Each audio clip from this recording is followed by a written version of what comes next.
परम सन्मानयोग जुगो जुग अटल गरीब निवाज सतगुरु पतित पावन दीना बंधु धन धन श्री गुरु ग्रंथ साहिब जी महाराज दी पावन अते पवित्र हजूरी दे अंदर अदब अते एकाग्रता सहित सज बैठी सन्मान योग साध संगत जीओ गुरु बख्शी फतेह प्रवान करनी जी। वाहिगुरु जी का खालसा वाहिगुरु जी की फतेह। हर रोज़ की तरह शाम के दीवान विच गुरु पातशाह जी की पावन हजूरी सतगुरु जी के पावन दरबार के अंदर जुड़ मिल के सतसंगत करन दा सुभाग प्राप्त होया है। दर घर के नितनेम के अनुसार शाम के दीवान विच भगत बाणी की विचार एक लड़ी के तहत आपां सांझी करते आ रहे हाँ।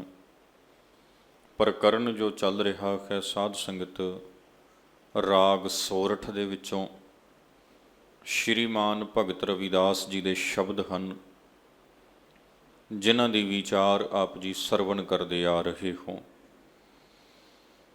कल तक आउंदियां आप जी ने उन्हां दे पहले 5 नंबर शब्द तक गुरमत विचार सरवण कीती सी।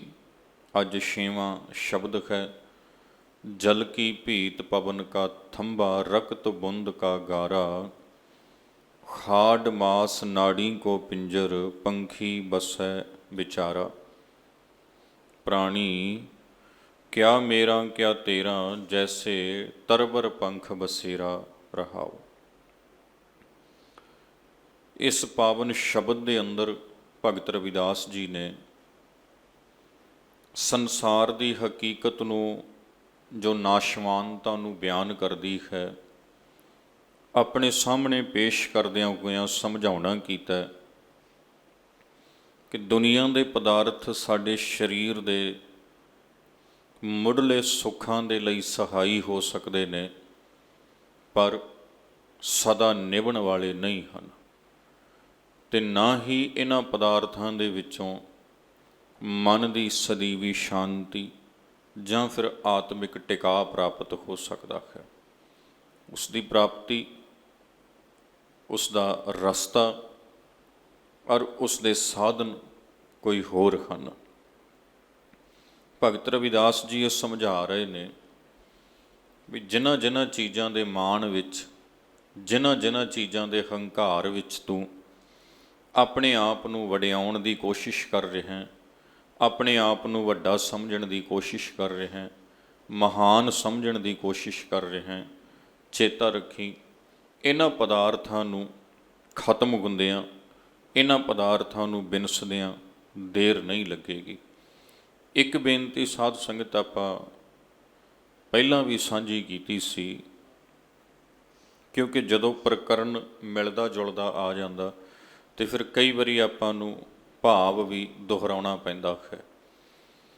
असी पदार्थां दे बिनाह दे उपर पदार्थां दे मान दे उपर अपने आप नूं वड्डा जे समझदे हन तो ये साडी बहुत वड्डी भुल होएगी बहुत वड्डी भुल।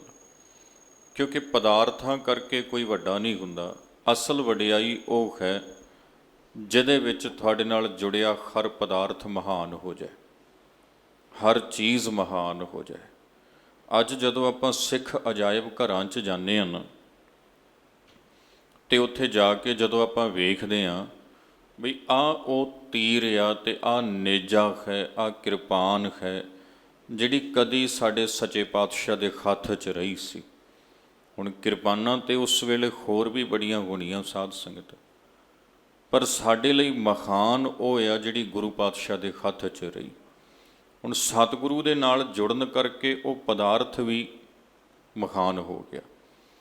महान सतगुरु नाल जुड़न करके एक आम जी चीज़ की कदर पै गई। एक आम जी चीज़ वो बड़ी महान हो गई बहुत ही महान क्योंकि वो बहुत महान शख्सियत सच्चे पातशाह सतगुरु नाल जुड़ गई। ਵਸਤੂਆਂ ਦੀ ਕਦਰ ਪੈ ਗਈ, ਉਹਨਾਂ ਥਾਵਾਂ ਦੀ ਕਦਰ ਪੈ ਗਈ ਜਿਨ੍ਹਾਂ ਨੂੰ ਕੋਈ ਪੁੱਛਦਾ ਨਹੀਂ ਸੀ। ਹੁਣ ਜੇ ਬਾਬਾ ਕਬੀਰ ਜੀ ਦੇ ਜੀਵਨ ਨਾਲ ਆਪਾਂ ਵੇਖੀਏ, ਸਮਾਂ ਉਹ ਸੀ ਬਾਬਾ ਕਬੀਰ ਜੀ ਦੇ ਸਮੇਂ ਜਿਸ ਵੇਲੇ ਲੋਕ ਕਾਂਸ਼ੀ ਨੂੰ ਤੇ ਬੜਾ ਮਹਾਨ ਸਮਝਦੇ ਸੀ, ਉਸ ਧਰਤੀ ਨੂੰ, ਤੇ ਉਸ ਦੇ ਮੁਕਾਬਲੇ ਦੇ ਉੱਪਰ ਜਿਹੜੀ ਮਗਹਰ ਦੀ ਧਰਤੀ ਸੀ ਉਸ ਨੂੰ ਸ਼ਰਾਪੀ ਹੋਈ ਧਰਤੀ ਤੇ ਮਾੜੀ ਧਰਤੀ ਸਮਝਿਆ ਜਾਂਦਾ ਸੀ। ਕੋਈ ਜਾਂਦਾ ਨਹੀਂ ਸੀ ਉਸ ਪਾਸੇ, ਤੇ ਲੋਕ ਪਰਹੇਜ਼ ਕਰਦੇ ਸੀ ਉੱਥੇ ਆਪਣਾ ਵਾਸਾ ਰੱਖਣ ਤੋਂ ਵੀ। ਪਰ ਬਾਬਾ ਕਬੀਰ ਜੀ ਨੇ ਆਪਣੇ ਜੀਵਨ ਦਾ ਅੰਤਲਾ ਸਮਾਂ ਉਹਨਾਂ ਦੀ ਬਾਣੀ ਦੇ ਮੁਤਾਬਕ ਮਗਹਰ ਦੇ ਵਿੱਚ ਗੁਜ਼ਾਰਨਾ ਕੀਤਾ, ਤੇ ਜਿੱਥੇ ਉਹਨਾਂ ਨੇ ਆਪਣੇ ਜੀਵਨ ਦਾ ਅੰਤਲਾ ਸਮਾਂ ਗੁਜ਼ਾਰਿਆ, ਜਿੱਥੇ ਉਹਨਾਂ ਨੇ ਆਪਣੇ ਜੀਵਨ ਦੇ ਅੰਤਲੇ ਸਵਾਸ ਲਏ, ਉਹ ਥਾਵਾਂ ਬਾਬਾ ਕਬੀਰ ਜੀ ਵਰਗੇ ਮਹਾਨ ਗੁਰਮੁਖ ਪਿਆਰੇ, ਰੱਬ ਦਾ ਸਰੂਪ, ਰੱਬ ਦਾ ਰੂਪ, ਭਗਤ ਜਨ, ਉਹਨਾਂ ਦੇ ਜਾਣ ਕਰਕੇ ਉਹ ਸ਼ਰਾਪੀਆਂ ਥਾਵਾਂ ਜਿਨ੍ਹਾਂ ਨੂੰ ਸਮਝਿਆ ਜਾਂਦਾ ਸੀ ਉਹ ਵੀ ਮਹਾਨ ਹੋ ਗਈਆਂ, ਉਹ ਵੀ ਚੰਗੀਆਂ ਹੋ ਗਈਆਂ। ਸਾਧ ਸੰਗਤ, ਉਹ ਜਿਹੜੀ ਧਰਤੀ ਆ ਨਾ, ਆਪਾਂ ਜਾਣਦੇ ਹਾਂ ਕਰਨਾਟਕਾ ਦੇ ਵਿੱਚ ਬਿਦਰ, ਗੁਰੂ ਨਾਨਕ ਪਾਤਸ਼ਾਹ ਦੀ ਚਰਨ ਛੋਹ ਪ੍ਰਾਪਤ ਧਰਤੀ, ਗੁਰਦੁਆਰਾ ਨਾਨਕ ਝੀਰਾ ਸਾਹਿਬ ਉੱਥੇ ਬਣਿਆ ਹੋਇਆ। ਹੁਣ ਉਹ ਥਾਂ ਦੇ ਉੱਪਰ ਗੁਰੂ ਨਾਨਕ ਪਾਤਸ਼ਾਹ ਤੋਂ ਪਹਿਲਾਂ ਵੀ ਬੜੇ ਲੋਕੀ ਗਏ ਹੋਣਗੇ, ਉੱਥੋਂ ਦੀ ਲੰਘੇ ਹੋਣੇ ਆ, ਪਰ ਗੁਰੂ ਨਾਨਕ ਸਾਹਿਬ ਸੱਚੇ ਪਾਤਸ਼ਾਹ ਦੇ ਉੱਥੇ ਠਿਕਾਣਾ ਕਰਨ ਦੇ ਨਾਲ, ਉੱਥੇ ਜਾ ਕੇ ਆਸਣ ਕਰਨ ਦੇ ਨਾਲ ਉਹ ਜਗ੍ਹਾ ਕਿੰਨੀ ਮਹੱਤਵਪੂਰਨ ਹੋ ਗਈ ਸਿੱਖਾਂ ਦੇ ਲਈ। ਹੁਣ ਮਹਾਨਤਾ ਕਿਹਦੇ ਵਿੱਚ ਆ? ਬਾਬਾ ਕਬੀਰ ਜੀ ਨੇ ਇਹ ਗੱਲ ਸਾਨੂੰ ਬਾਣੀ ਦੇ ਵਿੱਚੋਂ ਸਮਝਾਈ ਹੈ। ਕਹਿੰਦੇ, ਭਾਈ ਕਹ ਕਬੀਰ ਖਾਉ ਭਇਆ ਉਦਾਸ, ਤੀਰਥ ਵੱਡਾ ਕੇ ਹਰ ਕਾ ਦਾਸ।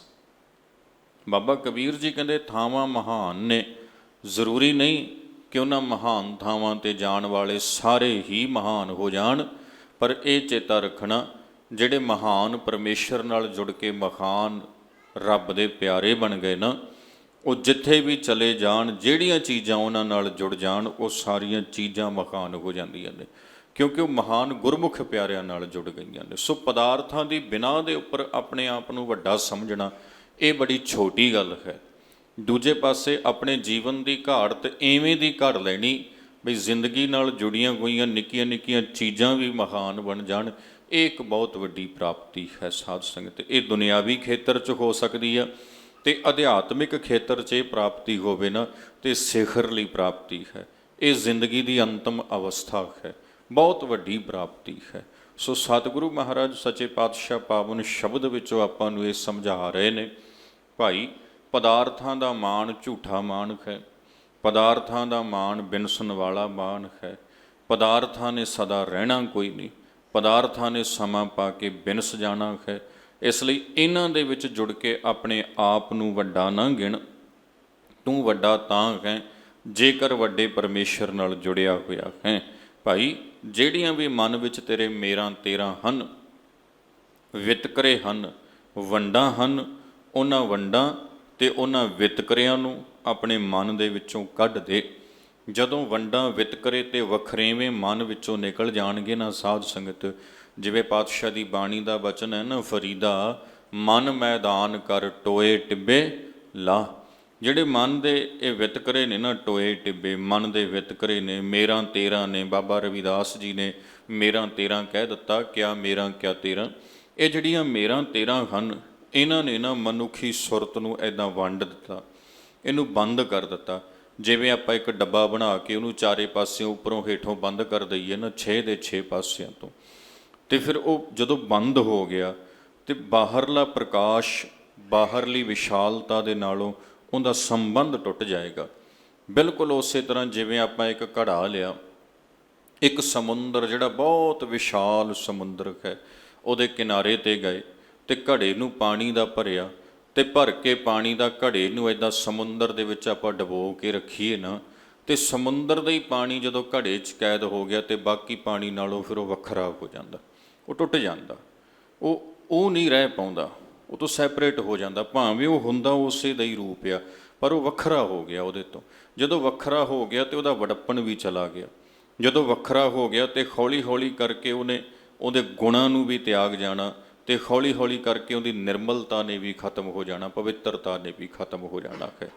ਪਵਿੱਤਰਤਾ ਨੂੰ ਬਣਾਈ ਰੱਖਣ ਵਾਸਤੇ, ਵਿਸ਼ਾਲਤਾ ਨੂੰ ਬਣਾਈ ਰੱਖਣ ਵਾਸਤੇ, ਜਿਹੜੀ ਆਪਣੇ ਅੰਦਰਲੀ ਉਹ ਹੈਗੀ ਆ ਨਿਰਮਲਤਾ, ਉਹਨੂੰ ਬਣਾਈ ਰੱਖਣ ਵਾਸਤੇ ਜ਼ਰੂਰੀ ਹੈ ਕਿ ਜੋ ਮੂਲ ਹੈ ਨਾ, ਮੂਲ ਉਹਦਾ ਰੂਪ ਹੋਇਆ ਰਹੇ। ਅਤੇ ਜਦੋਂ ਮੂਲ ਤੋਂ ਟੁੱਟ ਗਏ, ਮੂਲ ਤੋਂ ਵੱਖਰੇ ਹੋ ਗਏ, ਫਿਰ ਵਿਸ਼ਾਲਤਾ ਵੀ ਜਾਂਦੀ ਆ, ਪਵਿੱਤਰਤਾ, ਨਿਰਮਲਤਾ, ਇਹ ਸਭ ਖੋ ਜਾਂਦਾ ਹੈ।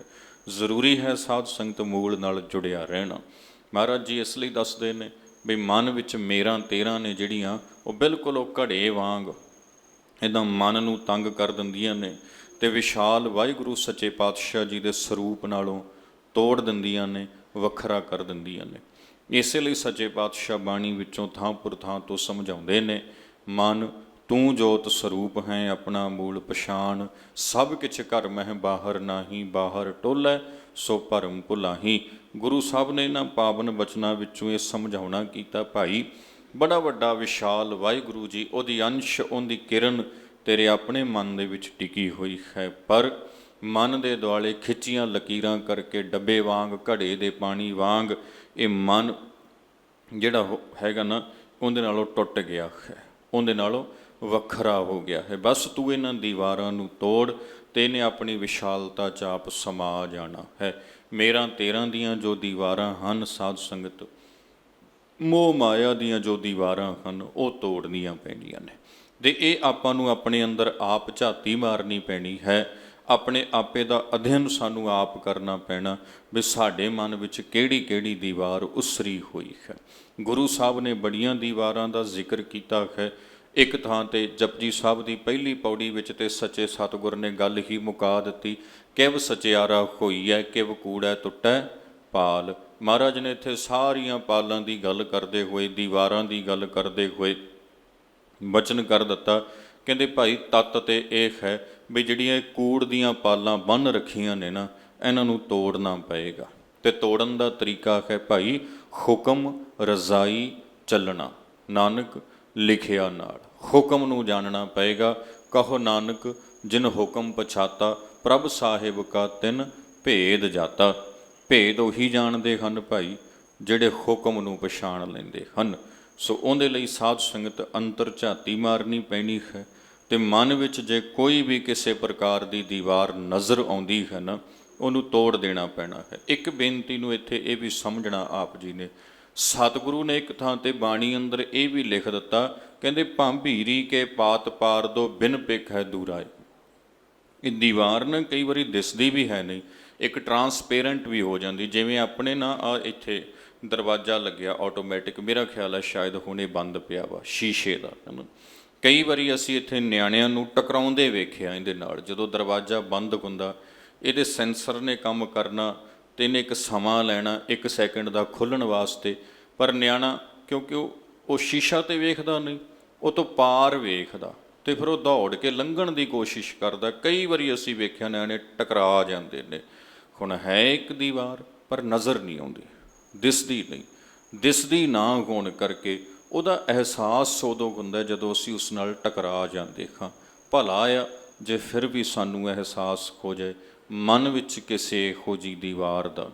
ਕਈ ਵਾਰੀ ਤਾਂ ਸਾਧ ਸੰਗਤ ਸਮਾਂ ਲੰਘ ਜਾਂਦਾ, ਦਿਸਦਾ ਹੀ ਨਹੀਂ ਹੁੰਦਾ, ਆਪਣੇ ਆਪੇ 'ਤੇ ਝਾਤੀ ਵੱਜਦੀ ਹੀ ਨਹੀਂ ਹੁੰਦੀ, ਆਪਣੇ ਆਪੇ 'ਤੇ ਝਾਤੀ ਵੱਜਦੀ ਨਹੀਂ ਹੁੰਦੀ, ਆਪਣੇ ਅੰਦਰੋਂ ਸਾਨੂੰ ਨਜ਼ਰ ਹੀ ਨਹੀਂ ਆਉਂਦਾ ਹੁੰਦਾ। ਸੋ ਅੰਤਰ ਝਾਤ ਮਾਰੀਏ। ਸੱਚੇ ਪਾਤਸ਼ਾਹ ਦੀ ਪਾਵਨ ਬਾਣੀ, ਗੁਰੂਦੇਵ ਮਹਾਰਾਜ ਜੀ ਦੀ ਪਵਿੱਤਰ ਬਾਣੀ ਮਨ ਨੂੰ ਅੰਤਰਮੁਖੀ ਕਰਦੀ ਹੈ ਅਤੇ ਅੰਦਰ ਝਾਤੀ ਮਰਵਾਉਂਦੀ ਹੈ। ਭਾਈ ਆਪਣੇ ਅੰਦਰ ਵੇਖ, ਆਪ ਨੜੇ ਗਿਰਬਾਨ ਮੈਂ ਸਿਰ ਨੀਵਾਂ ਕਰ ਦੇਖ। ਆਪਣੇ ਅੰਦਰ ਝਾਤੀ ਮਾਰਨੀ ਕਰ। ਸੋ ਸਤਿਗੁਰੂ ਸੱਚੇ ਪਾਤਸ਼ਾਹ ਦਾ ਪਾਵਨ ਬਚਨ, ਆਓ ਆਪਾਂ ਯਤਨ ਕਰੀਏ ਸਤਿਗੁਰੂ ਜੀ ਦੇ ਇਸ ਪਾਵਨ ਮਹਾਨ ਬਚਨ ਨੂੰ ਤੁੱਛ ਮਤ ਅਨੁਸਾਰ ਜਿੰਨਾ ਕੁ ਹੋ ਸਕੇ ਆਪਾਂ ਸੌਖੇ ਤੋਂ ਸੌਖੇ ਤਰੀਕੇ ਨਾਲ ਸਮਝਣ ਦੀ ਕੋਸ਼ਿਸ਼ ਕਰਾਂਗੇ। ਮਨ ਬਿਰਤੀਆਂ ਨੂੰ ਇਕਾਗਰ ਕਰਦੇ ਹੋਏ ਰਸਨਾ ਕਰੀਏ ਪਵਿੱਤਰ। ਇੱਕ ਦਫਾ ਸਾਰੀ ਸੰਗਤ ਉਚਾਰਨ ਕਰੋ ਜੀ, ਸਤਨਾਮ ਸ੍ਰੀ ਵਾਹਿਗੁਰੂ ਜੀ। जल की पीत पवन का थंबा, रक्त बूंद का गारा। ਬਾਬਾ ਰਵਿਦਾਸ ਜੀ ਮਹਾਰਾਜ ਨੇ ਆਪਣਾ ਬਚਨ ਇਸ ਸਰੀਰ ਤੋਂ ਸ਼ੁਰੂ ਕੀਤਾ। ਸਭ ਤੋਂ ਪਹਿਲਾਂ ਕਹਿੰਦੇ ਜਿਹੜੀਆਂ ਬਾਹਰਲੀਆਂ ਪਕੜਾਂ ਨੇ ਨਾ, ਉਹ 'ਤੇ ਛੱਡ, ਪਹਿਲੇ ਤੂੰ ਆਪਣੇ ਸਰੀਰ, ਆਪਣੇ ਦੇਹੀ ਦੇ ਅੰਦਰ ਝਾਤੀ ਮਾਰ ਕਿ ਤੇਰੀ ਹੈਸੀਅਤ ਕੀ ਹੈ, ਤੂੰ ਕੌਣ, ਕਹਾਂ ਤੇ ਆਇਆ, ਕਿਵੇਂ ਤੇਰੇ ਸਰੀਰ ਦੀ ਬਣਤਰ ਬਣੀ, ਸੰਸਾਰ ਦੇ ਵਿੱਚ ਜਨਮਿਆ, ਤੇ ਤੂੰ ਮਾਣ ਕਿਵੇਂ ਕਰਦਾ ਪਿਆ ਹੈ ਪਦਾਰਥਾਂ ਦੇ ਉੱਪਰ। ਬਾਬਾ ਜੀ ਕਹਿੰਦੇ ਜਲ ਕੀ ਭੀਤ ਪਵਨ ਕਾ ਥੰਬਾ। ਕਹਿੰਦੇ ਭਾਈ ਇਉਂ ਮੰਨ ਜਿਵੇਂ ਪਾਣੀ ਦੀ ਇੱਕ ਦੀਵਾਰ ਉਸਰੀ ਹੋਵੇ। ਆ ਸਰੀਰ ਰੂਪੀ ਦੀਵਾਰ ਅਸਲ ਵਿੱਚ ਇਹਦਾ ਮੂਲ ਤੱਤ ਮਾਂ ਕੀ ਰਕਤ ਪਿਤਾ ਬਿੰਦ ਧਾਰਾ, ਇਹ ਮਾਤਾ ਪਿਤਾ ਦੇ ਸੰਜੋਗ ਤੋਂ ਬਣਿਆ ਵਾ। ਜਲ ਕੀ ਭੀਤ, ਜਲ ਤੋਂ ਬਣਿਆ ਵਾ। ਪਵਨ ਕਾ ਥੰਬਾ, ਥੰਬੇ ਦਾ ਅਰਥ ਹੈ ਥੰਮ। ਥੰਮ ਨੇ ਜਿਵੇਂ ਛੱਤ ਨੂੰ ਸਹਾਰਾ ਦਿੱਤਾ ਵਾ, ਤੇ ਆਪਣੇ ਆ ਸਰੀਰ ਰੂਪੀ ਭੀਤ ਦੇ ਲਈ ਸਹਾਰਾ ਕਿਹਦਾ ਆ ਜੀ? ਪਵਨ। ਪਵਨ ਤੋਂ ਭਾਵ ਸਵਾਸ, ਸਵਾਸਾਂ ਦਾ ਸਹਾਰਾ ਹੈ। ਤੇ ਚੇਤਾ ਰੱਖਣਾ ਸਾਧ ਸੰਗਤ, ਜਦੋਂ ਤੀਕਰ ਇਹ ਸਵਾਸਾਂ ਦਾ ਥੰਬਾ ਇਸ ਦੇਹੀ ਨੂੰ ਮਿਲਿਆ ਹੋਇਆ ਨਾ, ਇਹ ਦੇਹੀ ਰੂਪੀ ਦੀਵਾਰ ਇੱਦਾਂ ਉਸਰੀ ਹੋਈ ਹੈ, ਇਹਦਾ ਸਰੀਰ ਤਣਿਆ ਹੋਇਆ, ਆਕੜਿਆ ਹੋਇਆ ਹੈ। ਪਰ ਜਦੋਂ ਹੀ ਇਹ ਸਹਾਰਾ ਪਵਨ ਦਾ ਡਿੱਗਦਾ, ਦਾੜ ਦਣੇ ਦੀਵਾਰ ਵੀ ਡਿੱਗ ਪੈਂਦੀ ਆ, ਸਰੀਰ ਵੀ ਡਿੱਗ ਪੈਂਦਾ। ਇਹ ਸਰੀਰ ਖੜਾ ਵਾ ਤਣਿਆ ਹੋਇਆ ਸਵਾਸਾਂ ਦੇ ਸਹਾਰੇ ਤੇ। ਤੇ ਜਦੋਂ ਸਵਾਸ ਨਿਕਲਦੇ ਨੇ, ਕਿੱਡਾ ਹੀ ਬਲਵਾਨ ਸਰੀਰ ਕਿਉਂ ਨਾ ਹੋਵੇ। ਇਤਿਹਾਸ ਵਿੱਚ ਬੜੇ ਵੱਡੇ ਯੋਧੇ ਦਾ ਨਾਮ ਆਉਂਦਾ ਪੈਂਦੇ ਖਾਂ ਕਰਕੇ। ਗੁਰੂ ਹਰਗੋਬਿੰਦ ਸੱਚੇ ਪਾਤਸ਼ਾਹ ਮਹਾਰਾਜ ਦੇ ਸਮੇਂ ਪਠਾਣਾ ਦਾ ਬੱਚਾ ਸੀ। ਮਹਾਰਾਜ ਸੱਚੇ ਪਾਤਸ਼ਾਹ ਦੇ ਕੋਲ ਰਹਿ ਕੇ ਪਲਿਆ ਸੀ, ਤੇ ਅਖੀਰ ਸੱਚੇ ਪਾਤਸ਼ਾਹ ਗੁਰੂ ਹਰਗੋਬਿੰਦ ਸਾਹਿਬ ਜੀ ਦੇ ਉੱਪਰ ਹੀ ਸੈਨਾ ਚੜ੍ਹਾ ਕੇ ਲੈ ਆਇਆ। ਪੈਂਦੇ ਖਾਂ ਬੜਾ ਵੱਡਾ ਯੋਧਾ ਸੀ, ਬੜਾ ਬਲਵਾਨ ਸੀ, ਬਲੀ ਸਰੀਰ ਦਾ ਸੀ।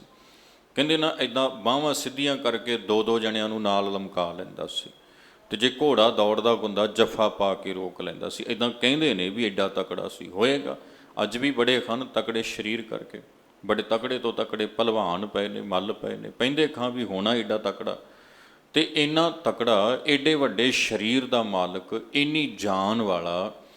ਤੇ ਜਦੋਂ ਪਵਨ ਕਾ ਥੰਬਾ ਉਹਦਾ ਖਤਮ ਹੋਇਆ, ਜਿਹਦੇ ਕਰਕੇ ਦੇਹੀ ਖੜੀ ਸੀ ਨਾ, ਇਹ ਸਰੀਰ ਬਲਵਾਨ ਸਰੀਰ ਟਿਕਿਆ ਹੋਇਆ ਸੀ, ਜਦੋਂ ਉਹ ਪਵਨ, ਉਹ ਸਵਾਸਾਂ ਦਾ ਸਹਾਰਾ ਖਤਮ ਹੋਇਆ, ਐ ਰਣ ਭੂਮੀ 'ਚ ਡਿੱਗਿਆ ਪਿਆ ਸੀ।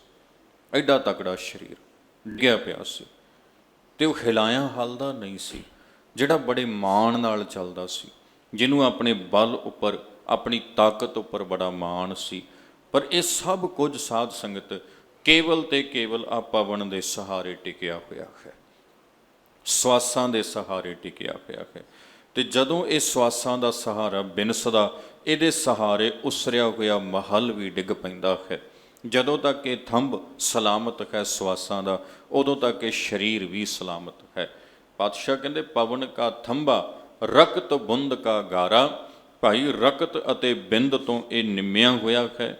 ਮਨ ਰਕਤ ਅਤੇ ਬਿੰਦ ਦਾ ਗਾਰਾ ਲਾ ਕੇ ਇਸ ਦੀਵਾਰ ਨੂੰ ਖੜਾਇਆ ਗਿਆ, ਇਹਨੂੰ ਉਸਾਰਿਆ ਗਿਆ ਹੈ। ਇਉਂ ਇਹ ਸਰੀਰ ਦੀ ਬਣਤਰ ਬਣੀ ਹੈ। ਹੁਣ ਜੇ ਸਾਇੰਟੀਫਿਕਲੀ ਆਪਾਂ ਵੇਖੀਏ ਸਾਧ ਸੰਗਤ, ਮੈਂ ਇੱਕ ਬੇਨਤੀ ਆਪ ਜੀ ਨੂੰ ਕਰਾਂ, ਇਹ 'ਚ ਕੋਈ ਸ਼ੱਕ ਨਹੀਂ ਕਿ ਸਾਡੇ ਗੁਰੂ ਪਾਤਸ਼ਾਹ ਨੂੰ ਸਰੀਰ ਦਾ ਬਾਖੂਬੀ ਗਿਆਨ, ਪਰ ਗੁਰੂ ਪਾਤਸ਼ਾਹ ਸਰੀਰ ਦੇ ਵਿਗਿਆਨੀ ਨਹੀਂ ਸੀ। ਕੋਈ ਸ਼ੱਕ ਨਹੀਂ ਗੁਰੂ ਸਾਹਿਬ ਨੂੰ ਖਗੋਲ ਦਾ ਬੜਾ, ਪੁਲਾੜ ਦਾ ਬੜਾ ਗਿਆਨ ਆ, ਪਰ ਗੁਰੂ ਸਾਹਿਬ ਪੁਲਾੜ ਦੇ ਵਿਗਿਆਨੀ ਨਹੀਂ ਸੀ। ਗੁਰੂ ਸਾਹਿਬ ਨੂੰ ਸਮਾਜ ਦਾ ਬੜਾ ਗਿਆਨ ਹੈ, ਕਿਸੇ ਨੂੰ ਨਹੀਂ ਉਹਨਾਂ, ਪਰ ਗੁਰੂ ਸਾਹਿਬ ਕੋਈ ਸਮਾਜ ਵਿਗਿਆਨੀ ਨਹੀਂ ਸੀ। ਵਿਗਿਆਨੀ ਵਿੱਚ ਤੇ ਗਿਆਨੀ ਵਿੱਚ ਇੱਕ ਬੜਾ ਵੱਡਾ ਅੰਤਰ ਹੁੰਦਾ। ਸਤਿਗੁਰੂ ਨੂੰ ਸਾਰੀ ਕੁੱਲ ਬ੍ਰਹਿਮੰਡ ਦੀ ਸੋਝੀ ਹੈ, ਪਰ ਗੁਰੂ ਪਾਤਸ਼ਾਹ ਸੰਸਾਰ ਦੇ ਵਿੱਚ ਵਿਗਿਆਨੀਆਂ ਵਾਂਗ ਨਹੀਂ ਵਿਚਰੇ ਵੀ ਇਹਦਾ ਖੋਜਾਂ ਕਰਕੇ ਤੇ ਉਹ ਸਿਧਾਂਤ ਲੋਕਾਂ ਸਾਹਮਣੇ ਰੱਖਦੇ ਹੋਣ ਨਾ, ਇਹ ਚੀਜ਼ ਨਹੀਂ ਸੀ। ਗੁਰੂ ਸਾਹਿਬ ਸਭ ਜਾਣਦੇ ਨੇ, ਸਭ ਪਤਾ। ਤੇ ਗੁਰੂ ਸਾਹਿਬ ਸਾਨੂੰ ਇਹ ਸਮਝਾ ਰਹੇ ਨੇ, ਕਹਿੰਦੇ ਭਾਈ ਇਹ ਇਹਨਾਂ ਝੰਜਟਾਂ 'ਚ ਪੈਣ ਦੀ ਥਾਵੇਂ ਅਖੀਰ ਤੁਹਾਨੂੰ ਲੱਭਣਾ ਕੁਝ ਵੀ ਨਹੀਂ, ਹੱਥ ਤੁਹਾਡੇ ਕੁਝ ਵੀ ਨਹੀਂ ਆਉਣਾ। ਚੰਗਾ ਆ ਜੇ ਇਹ ਸਾਰੇ ਵਰਤਾਰੇ ਦੀ ਹਕੀਕਤ ਨੂੰ ਜਾਣ ਕੇ ਇੱਥੇ ਆ ਜਾਓ ਬਈ ਇਸ ਸੰਸਾਰ ਦੇ ਵਿੱਚ ਅਸੀਂ ਲਾਹਾ ਖੱਟਣ ਆਏ ਹਾਂ, ਤੇ ਉਹ ਲਾਹਾ ਗੁਰੂ ਦੀ ਸੰਗਤ ਵਿੱਚ ਬੈਠ ਕੇ ਸੁਰਤ ਦੀ ਇਕਾਗਰਤਾ ਨਾਲ ਪ੍ਰਾਪਤ ਹੋਣਾ ਹੈ। ਤੱਤ ਇਹ ਹੈ। ਬਾਕੀ ਗੁਰੂ ਸਾਹਿਬ ਨੇ ਸੋਝੀ ਸਾਰੀ ਕਰਵਾ ਦਿੱਤੀ ਹੋਈ ਹੈ। ਹਾਂ, ਵਿਗਿਆਨ ਵੀ ਜ਼ਰੂਰੀ ਹੁੰਦਾ, ਸਹੂਲਤਾਂ ਉਹਨਾਂ ਨੇ ਸਾਨੂੰ ਬੜੀਆਂ ਦਿੱਤੀਆਂ ਨੇ। ਜੇ ਕੋਈ ਉਸ ਪਾਸੇ ਜਾਣਾ ਚਾਹੁੰਦਾ ਜੀ ਸਦਕੇ ਜਾਵੇ, ਪਰ ਚੇਤਾ ਰੱਖਣਾ ਜਿਹੜੀ ਅੰਤਮ ਮੰਜ਼ਲ ਹੈ ਨਾ ਸਾਧ ਸੰਗਤ, ਉਹ ਗੁਰੂ ਪਾਤਸ਼ਾਹ ਦੇ ਉਪਦੇਸ਼ ਵਿੱਚੋਂ ਮਿਲਦੀ ਹੈ। ਉਹ ਸਾਨੂੰ ਹੋਰ ਕਿਸੇ ਕਿਤਾਬ ਦੇ ਵਿੱਚੋਂ ਨਹੀਂ ਮਿਲ ਸਕਦੀ। ਗੁਰੂ ਸਾਹਿਬ ਦੇ ਉਪਦੇਸ਼, ਗੁਰੂ ਸਾਹਿਬ ਦੀ ਸਿੱਖਿਆ ਵਿੱਚੋਂ ਪ੍ਰਾਪਤ ਹੋਣੀ ਹੈ। ਸੋ ਇਉਂ ਦੱਸਦੇ ਹਨ, ਅਗਲੇ ਬਚਨ ਲਿਖਦੇ ਹਨ। ਹੱਡ ਮਾਸ ਨਾੜੀ ਕੋ ਪਿੰਜਰ, ਪੰਖੀ ਬਸਾਇ ਵਿਚਾਰਾ। ਹਾਡ ਮਾਸ ਨਾੜੀ ਕੋ ਪਿੰਜਰ, ਕਹਿੰਦੇ ਹੱਡ ਨੇ, ਆਪਣੇ ਸਰੀਰ ਦੇ ਹੱਡ ਨੇ ਨਾ, ਸਾਰੀਆਂ ਹੱਡੀਆਂ, ਇਹਨਾਂ ਹੱਡੀਆਂ ਦੇ ਉੱਪਰ ਮਾਸ ਲਪੇਟਿਆ ਹੋਇਆ ਵਾ, ਤੇ ਇਹਨਾਂ ਹੱਡੀਆਂ ਦੇ ਉੱਪਰ ਤੇ ਮਾਸ ਦੇ ਵਿਚਕਾਰ ਨਾੜਾਂ ਨੇ। ਨਾੜਾਂ ਹੱਡਾਂ ਦੇ ਵਿੱਚ ਤੇ ਹੈ ਨਹੀਂ ਸਾਧ ਸੰਗਤ, ਹੱਡਾਂ ਤੋਂ ਉੱਪਰ ਨੇ ਤੇ ਮਾਸ ਦੇ ਵਿੱਚ ਨੇ, ਚਮੜੀ ਦੇ ਹੇਠਾਂ ਉਹ ਲਿਪਟੀਆਂ ਹੋਈਆਂ ਨੇ। ਹਾਡ ਮਾਸ ਨਾੜੀ ਕੋ ਪਿੰਜਰ, ਹੱਡ ਮਾਸ ਤੇ ਨਾੜਾਂ ਦਾ ਇਹ ਇੱਕ ਪਿੰਜਰਾ ਹੈ। ਪਿੰਜਰਾ, ਜਿਵੇਂ ਪੰਛੀ ਨੂੰ ਕੈਦ ਕਰਨ ਲਈ ਪਿੰਜਰਾ ਬਣਾਇਆ ਜਾਂਦਾ ਨਾ ਸ਼ਿਕਾਰੀ ਦੇ ਵੱਲੋਂ। ਅੱਜ ਕੱਲ੍ਹ ਘਰਾਂ 'ਚ ਵੀ ਆਪਾਂ ਵੇਖਦੇ ਹਾਂ ਰੰਗ ਬਿਰੰਗੇ ਪੰਛੀ ਲੋਕਾਂ ਨੇ ਪਿੰਜਰੇ ਬਣਾ ਕੇ ਉਹਦੇ 'ਚ ਰੱਖੇ ਹੁੰਦੇ ਨੇ। ਪਿੰਜਰੇ ਤੋਂ ਭਾਵ ਹੁੰਦਾ ਵਾ ਵੀ ਉਹਦੇ 'ਚ ਇੱਕ ਪੰਛੀ ਨੂੰ ਕੈਦ ਕਰ ਲਿਆ ਗਿਆ। ਮਹਾਰਾਜ ਜੀ ਕਹਿਣ ਲੱਗੇ, ਹਾਡ ਮਾਸ ਨਾੜੀ ਕੋ ਪਿੰਜਰ। ਬਾਬਾ ਰਵਿਦਾਸ ਜੀ ਮਹਾਰਾਜ ਕਹਿ ਰਹੇ ਨੇ, ਕਹਿੰਦੇ ਭਾਈ ਹੱਡ ਮਾਸ ਤੇ ਨਾੜਾਂ ਦਾ ਇੱਦਾਂ ਇੱਕ ਪਿੰਜਰਾ ਬਣ ਗਿਆ। ਪੰਖੀ ਬਸੈ ਵਿਚਾਰਾ, ਇਹਦੇ ਵਿੱਚ ਨਾ, ਇਸ ਪਿੰਜਰੇ ਦੇ ਵਿੱਚ ਇੱਕ ਪੰਛੀ ਬੈਠਾ ਵਾ, ਤੇ ਕੋਈ ਪਤਾ ਨਹੀਂ ਉਸ ਪੰਛੀ ਨੇ ਉਡਾਰੀ ਕਦੋਂ ਮਾਰ ਜਾਣੀ ਆ, ਕੋਈ ਪਤਾ ਨਹੀਂ ਇਹ ਪਿੰਜਰਾ ਕਦੋਂ ਟੁੱਟ ਜਾਣਾ ਵਾ। ਇਸ ਪਿੰਜਰੇ ਦੀ ਸਲਾਮਤੀ ਦਾ ਕੋਈ ਭਰੋਸਾ ਨਹੀਂ।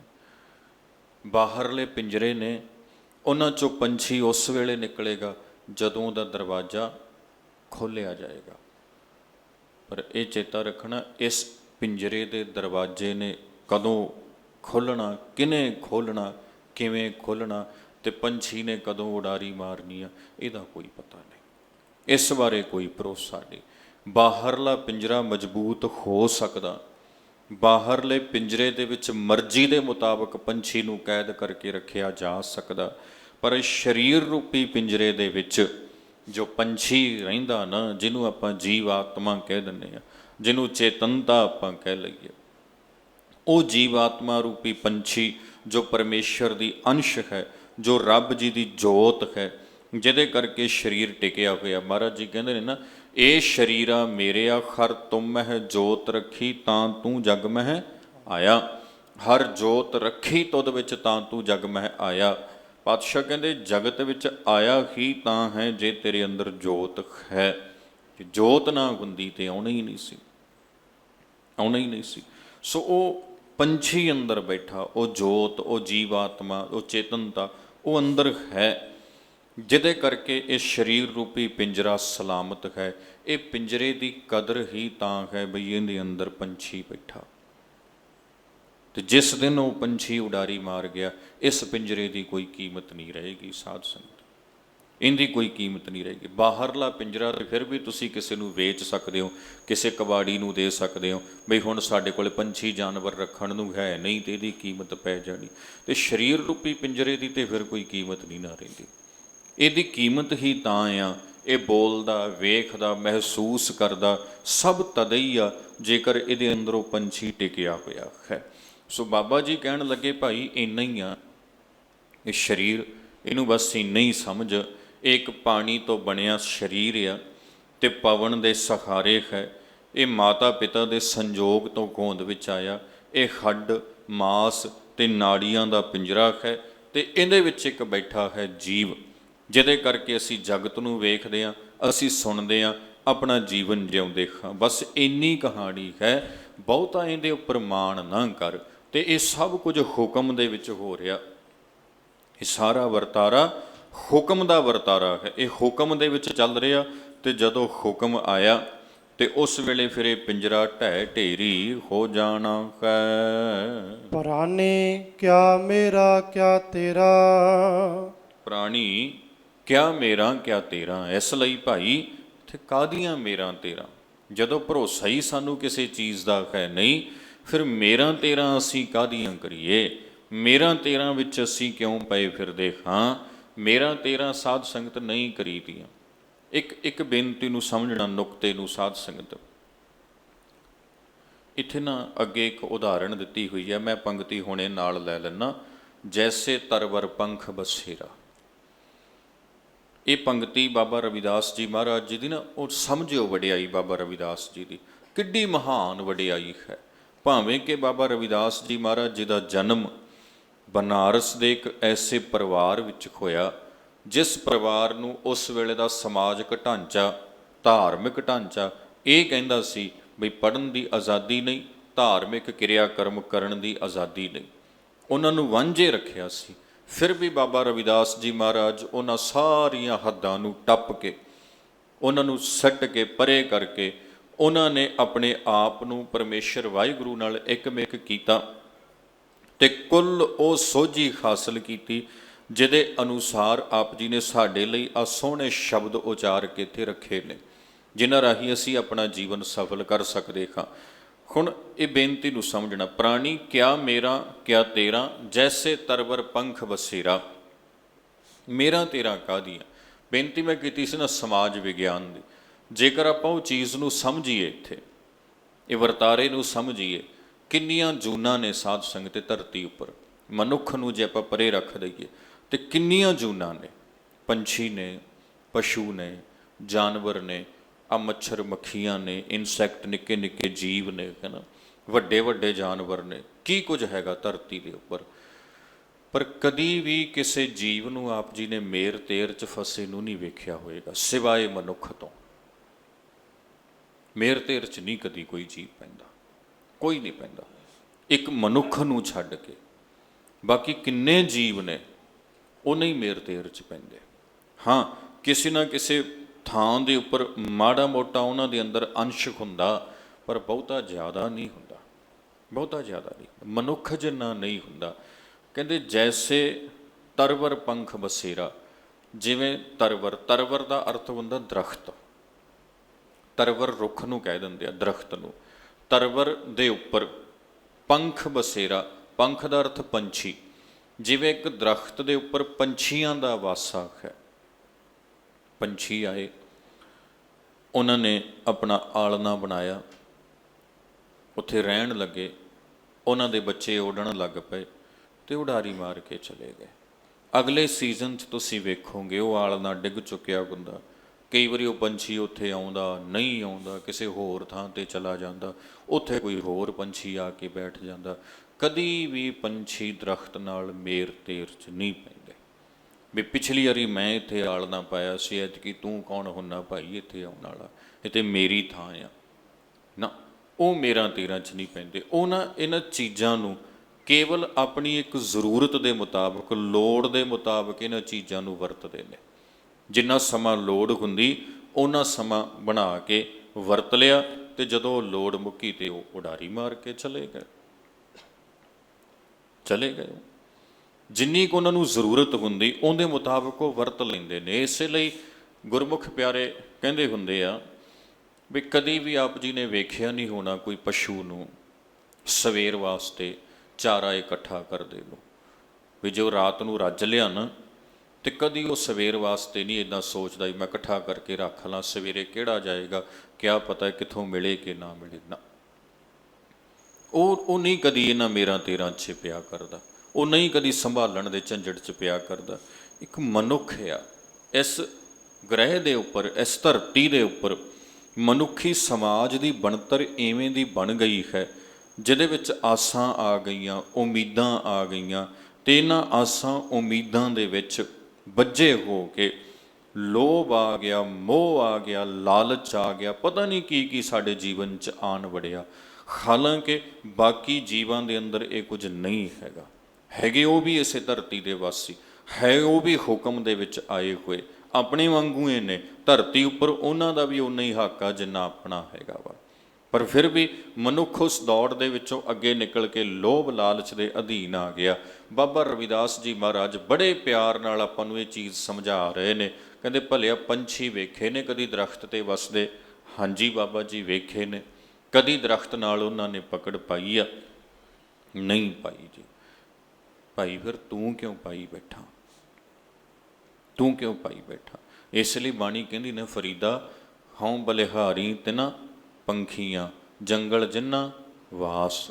ਉਹ ਕਹਿੰਦੇ ਬਲਿਹਾਰ ਜਾਈਏ ਉਹਨਾਂ ਪੰਛੀਆਂ ਤੋਂ ਜਿਨ੍ਹਾਂ ਕੋਲ ਵਿਚਾਰਿਆਂ ਕੋਲ ਘਰ ਵੀ ਨਹੀਂ ਆ, ਮੜੀ ਜੀ ਹਵਾ ਚੱਲੀ ਤੇ ਕਈਆਂ ਦੇ ਆਲ੍ਹਣੇ ਡਿੱਗ ਪੈਂਦੇ ਨੇ ਜੀ, ਉਹਨਾਂ ਦੇ ਅੰਡੇ ਵੀ ਫੁੱਟ ਜਾਂਦੇ ਨੇ, ਉਹਨਾਂ ਦੇ ਸਭ ਸੁਪਨੇ ਖਤਮ ਹੋ ਜਾਂਦੇ ਨੇ, ਪਰ ਫਿਰ ਵੀ ਉਹ ਕਦੀ ਉਦਾਸ ਨਹੀਂ ਹੁੰਦੇ। ਉਹ ਕਹਿੰਦੇ ਠੀਕ, ਜੋ ਵਰਤਾਰਾ ਕੁਦਰਤ ਦਾ ਸੀ ਹੋ ਗਿਆ, ਅੱਗੇ ਉਡਾਰੀ ਭਰ ਦਿੰਦੇ ਨੇ ਇੱਕ ਨਵੀਂ ਦੁਨੀਆ ਦੇ ਵੱਲ, ਉਹ ਅੱਗੇ ਚੱਲ ਪੈਂਦੇ ਨੇ।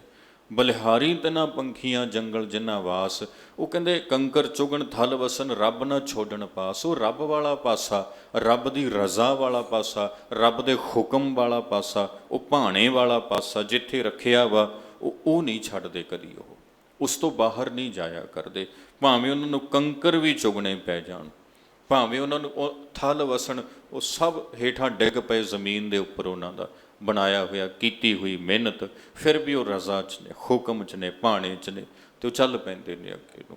ਸੋ ਸਾਧ ਸੰਗਤ, ਜੇ ਇਸ ਪ੍ਰਕਾਰ ਦੀ ਬਿਰਤੀ ਰੱਖੀ ਜਾਵੇ ਨਾ, ਇਸ ਪ੍ਰਕਾਰ ਦੀ ਬਿਰਤੀ, ਤੇ ਜਿਨ੍ਹਾਂ ਗੁਰਮੁਖਾਂ ਦੀ ਇਹ ਬਿਰਤੀ ਹੋਏਗੀ, ਉਹ ਕਦੀ ਵੀ ਜ਼ਿੰਦਗੀ 'ਚ ਆਏ ਹੋਏ ਵੱਡੇ ਤੋਂ ਵੱਡੇ ਦੁੱਖਾਂ ਦੇ ਸਾਹਮਣੇ ਡੋਲਣਗੇ ਨਹੀਂ, ਵੱਡੀਆਂ ਤੋਂ ਵੱਡੀਆਂ ਮੁਸੀਬਤਾਂ ਦੇ ਸਾਹਮਣੇ ਟੁੱਟਣਗੇ ਨਹੀਂ, ਚਕਨਾਚੂਰ ਨਹੀਂ ਹੋਣਗੇ, ਕਿਉਂਕਿ ਉਹ ਬਿਰਤੀ ਉਹਨਾਂ ਦੀ ਇਸ ਪੱਧਰ ਦੇ ਉੱਪਰ ਬਣ ਗਈ, ਘਾੜ ਤੇ ਸਰੂਪ ਦੇ ਵਿੱਚ ਘੜੀ ਗਈ।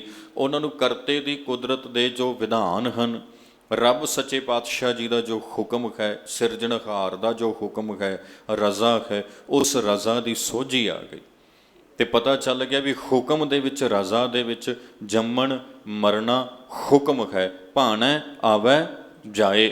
ਉਹ ਸਮਝ ਆ ਗਈ ਜਦੋਂ ਸੁਰਤ ਬਿਰਤੀ ਉਸ ਹੁਕਮ ਨਾਲ ਮਿਲ ਗਈ, ਇੱਕਮਿਕ ਹੋ ਗਈ, ਤੇ ਫਿਰ ਸਾਧ ਸੰਗਤ ਸਦਾ ਲਈ ਇਹ ਜੋ ਮਨ ਹੈ ਨਾ, ਸਦਾ ਲਈ ਇਹ ਜੋ ਬਿਰਤੀ ਹੈ, ਹੁਕਮ ਦੇ ਵਿੱਚ ਸਮਾ ਜਾਏਗੀ। ਤੇ ਜੋ ਹੁਕਮੀ ਗੁਰਮੁਖ ਪਿਆਰਾ ਗੁੰਦਾ, ਮਹਾਰਾਜ ਜੀ ਕਹਿੰਦੇ ਜਿਨ੍ਹਾਂ ਪਛਾਤਾ ਹੁਕਮ ਤਿਨ ਕਦੇ ਨਾ ਰੋਵਣਾ।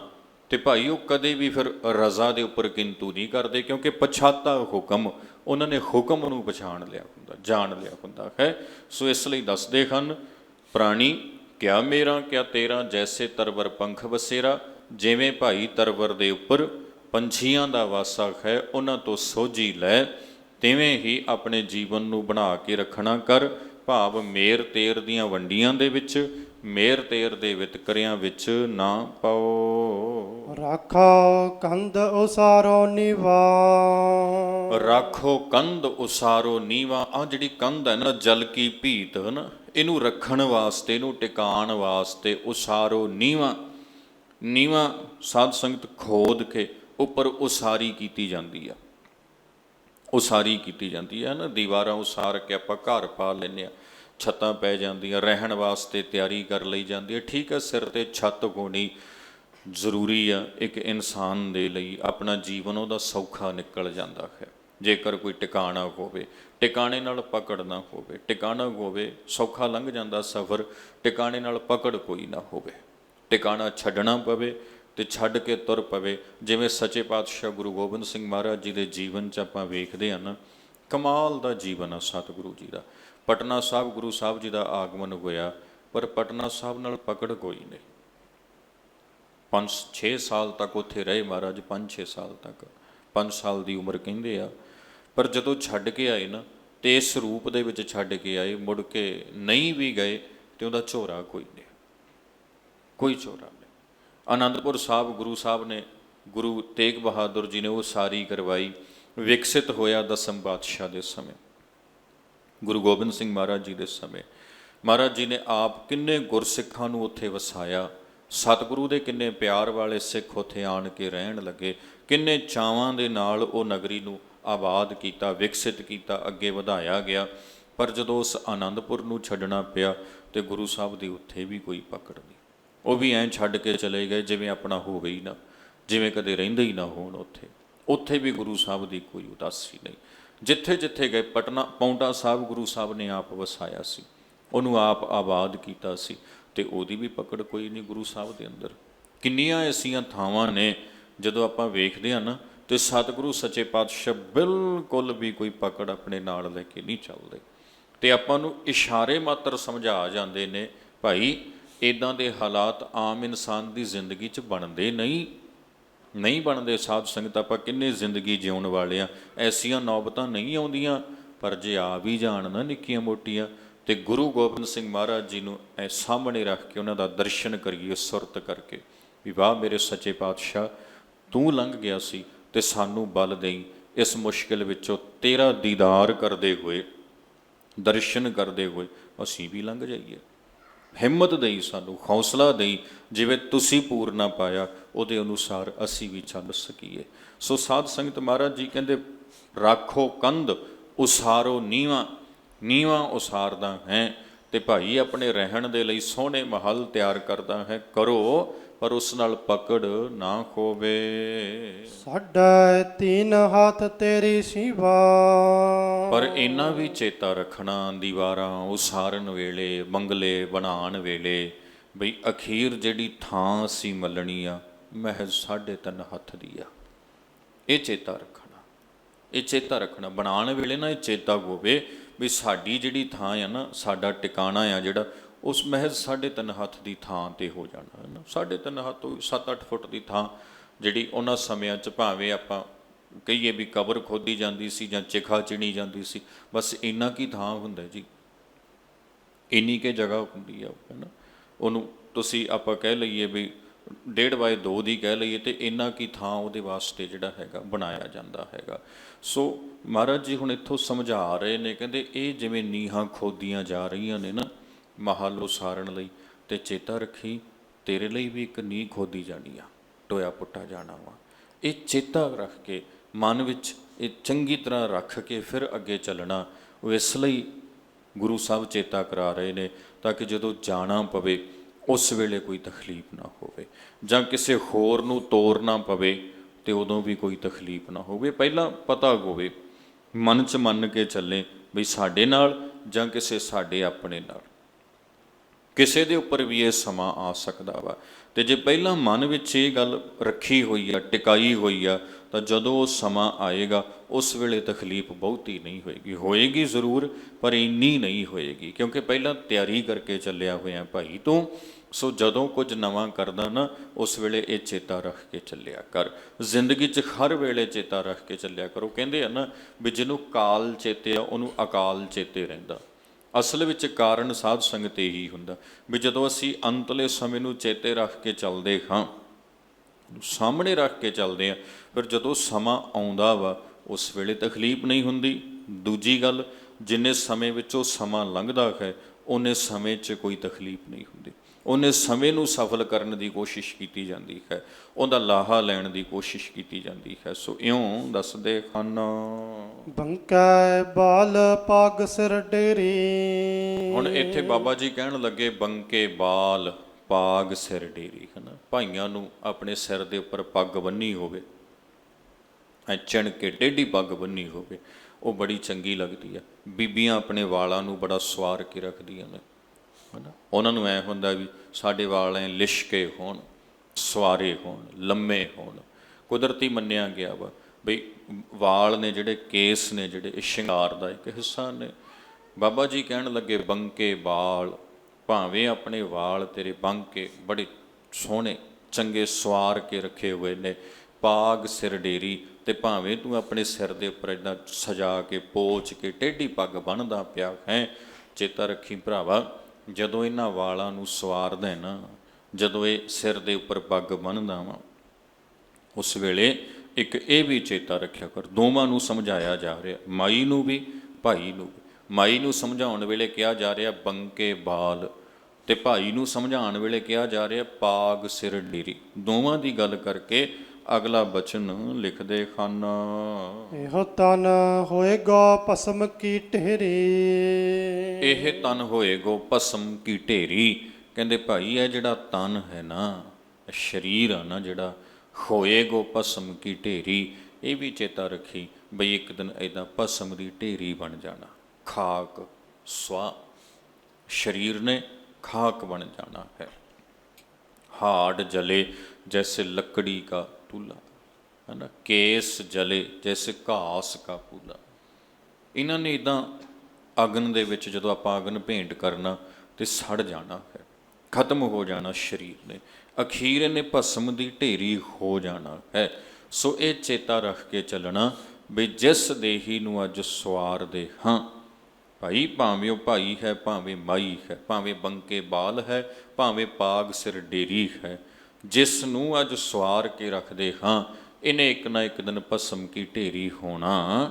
ਜਦੋਂ ਇਹ ਚੇਤਾ ਹੋਏਗਾ ਨਾ ਵੀ ਇਹਨੇ ਭਸਮ ਕੀ ਢੇਰੀ ਹੋਣਾ, ਫਿਰ ਸਾਧ ਸੰਗਤ ਮਾਣ ਹੰਕਾਰ ਮੇਰ ਤੇਰ ਦੀਆਂ ਵੰਡੀਆਂ ਹੈ ਨਾ, ਵਿਤ ਕਰੇ ਨਫ਼ਰਤਾਂ, ਇਹਨਾਂ ਚੀਜ਼ਾਂ ਦੇ ਵਿੱਚੋਂ ਨਿਕਲ ਕੇ ਮਨੁੱਖ ਕਾਇਨਾਤ ਵਿੱਚ ਰਮੇ ਹੋਏ ਈਸ਼ਵਰ ਦੇ ਨਾਲ ਆਪਣੀ ਸੁਰਤ ਨੂੰ ਜੋੜ ਕੇ ਕੁੱਲ ਬ੍ਰਹਿਮੰਡ ਦੇ ਵਿੱਚੋਂ ਅਕਾਲ ਪੁਰਖ ਦਾ ਦੀਦਾਰ ਕਰੇਗਾ।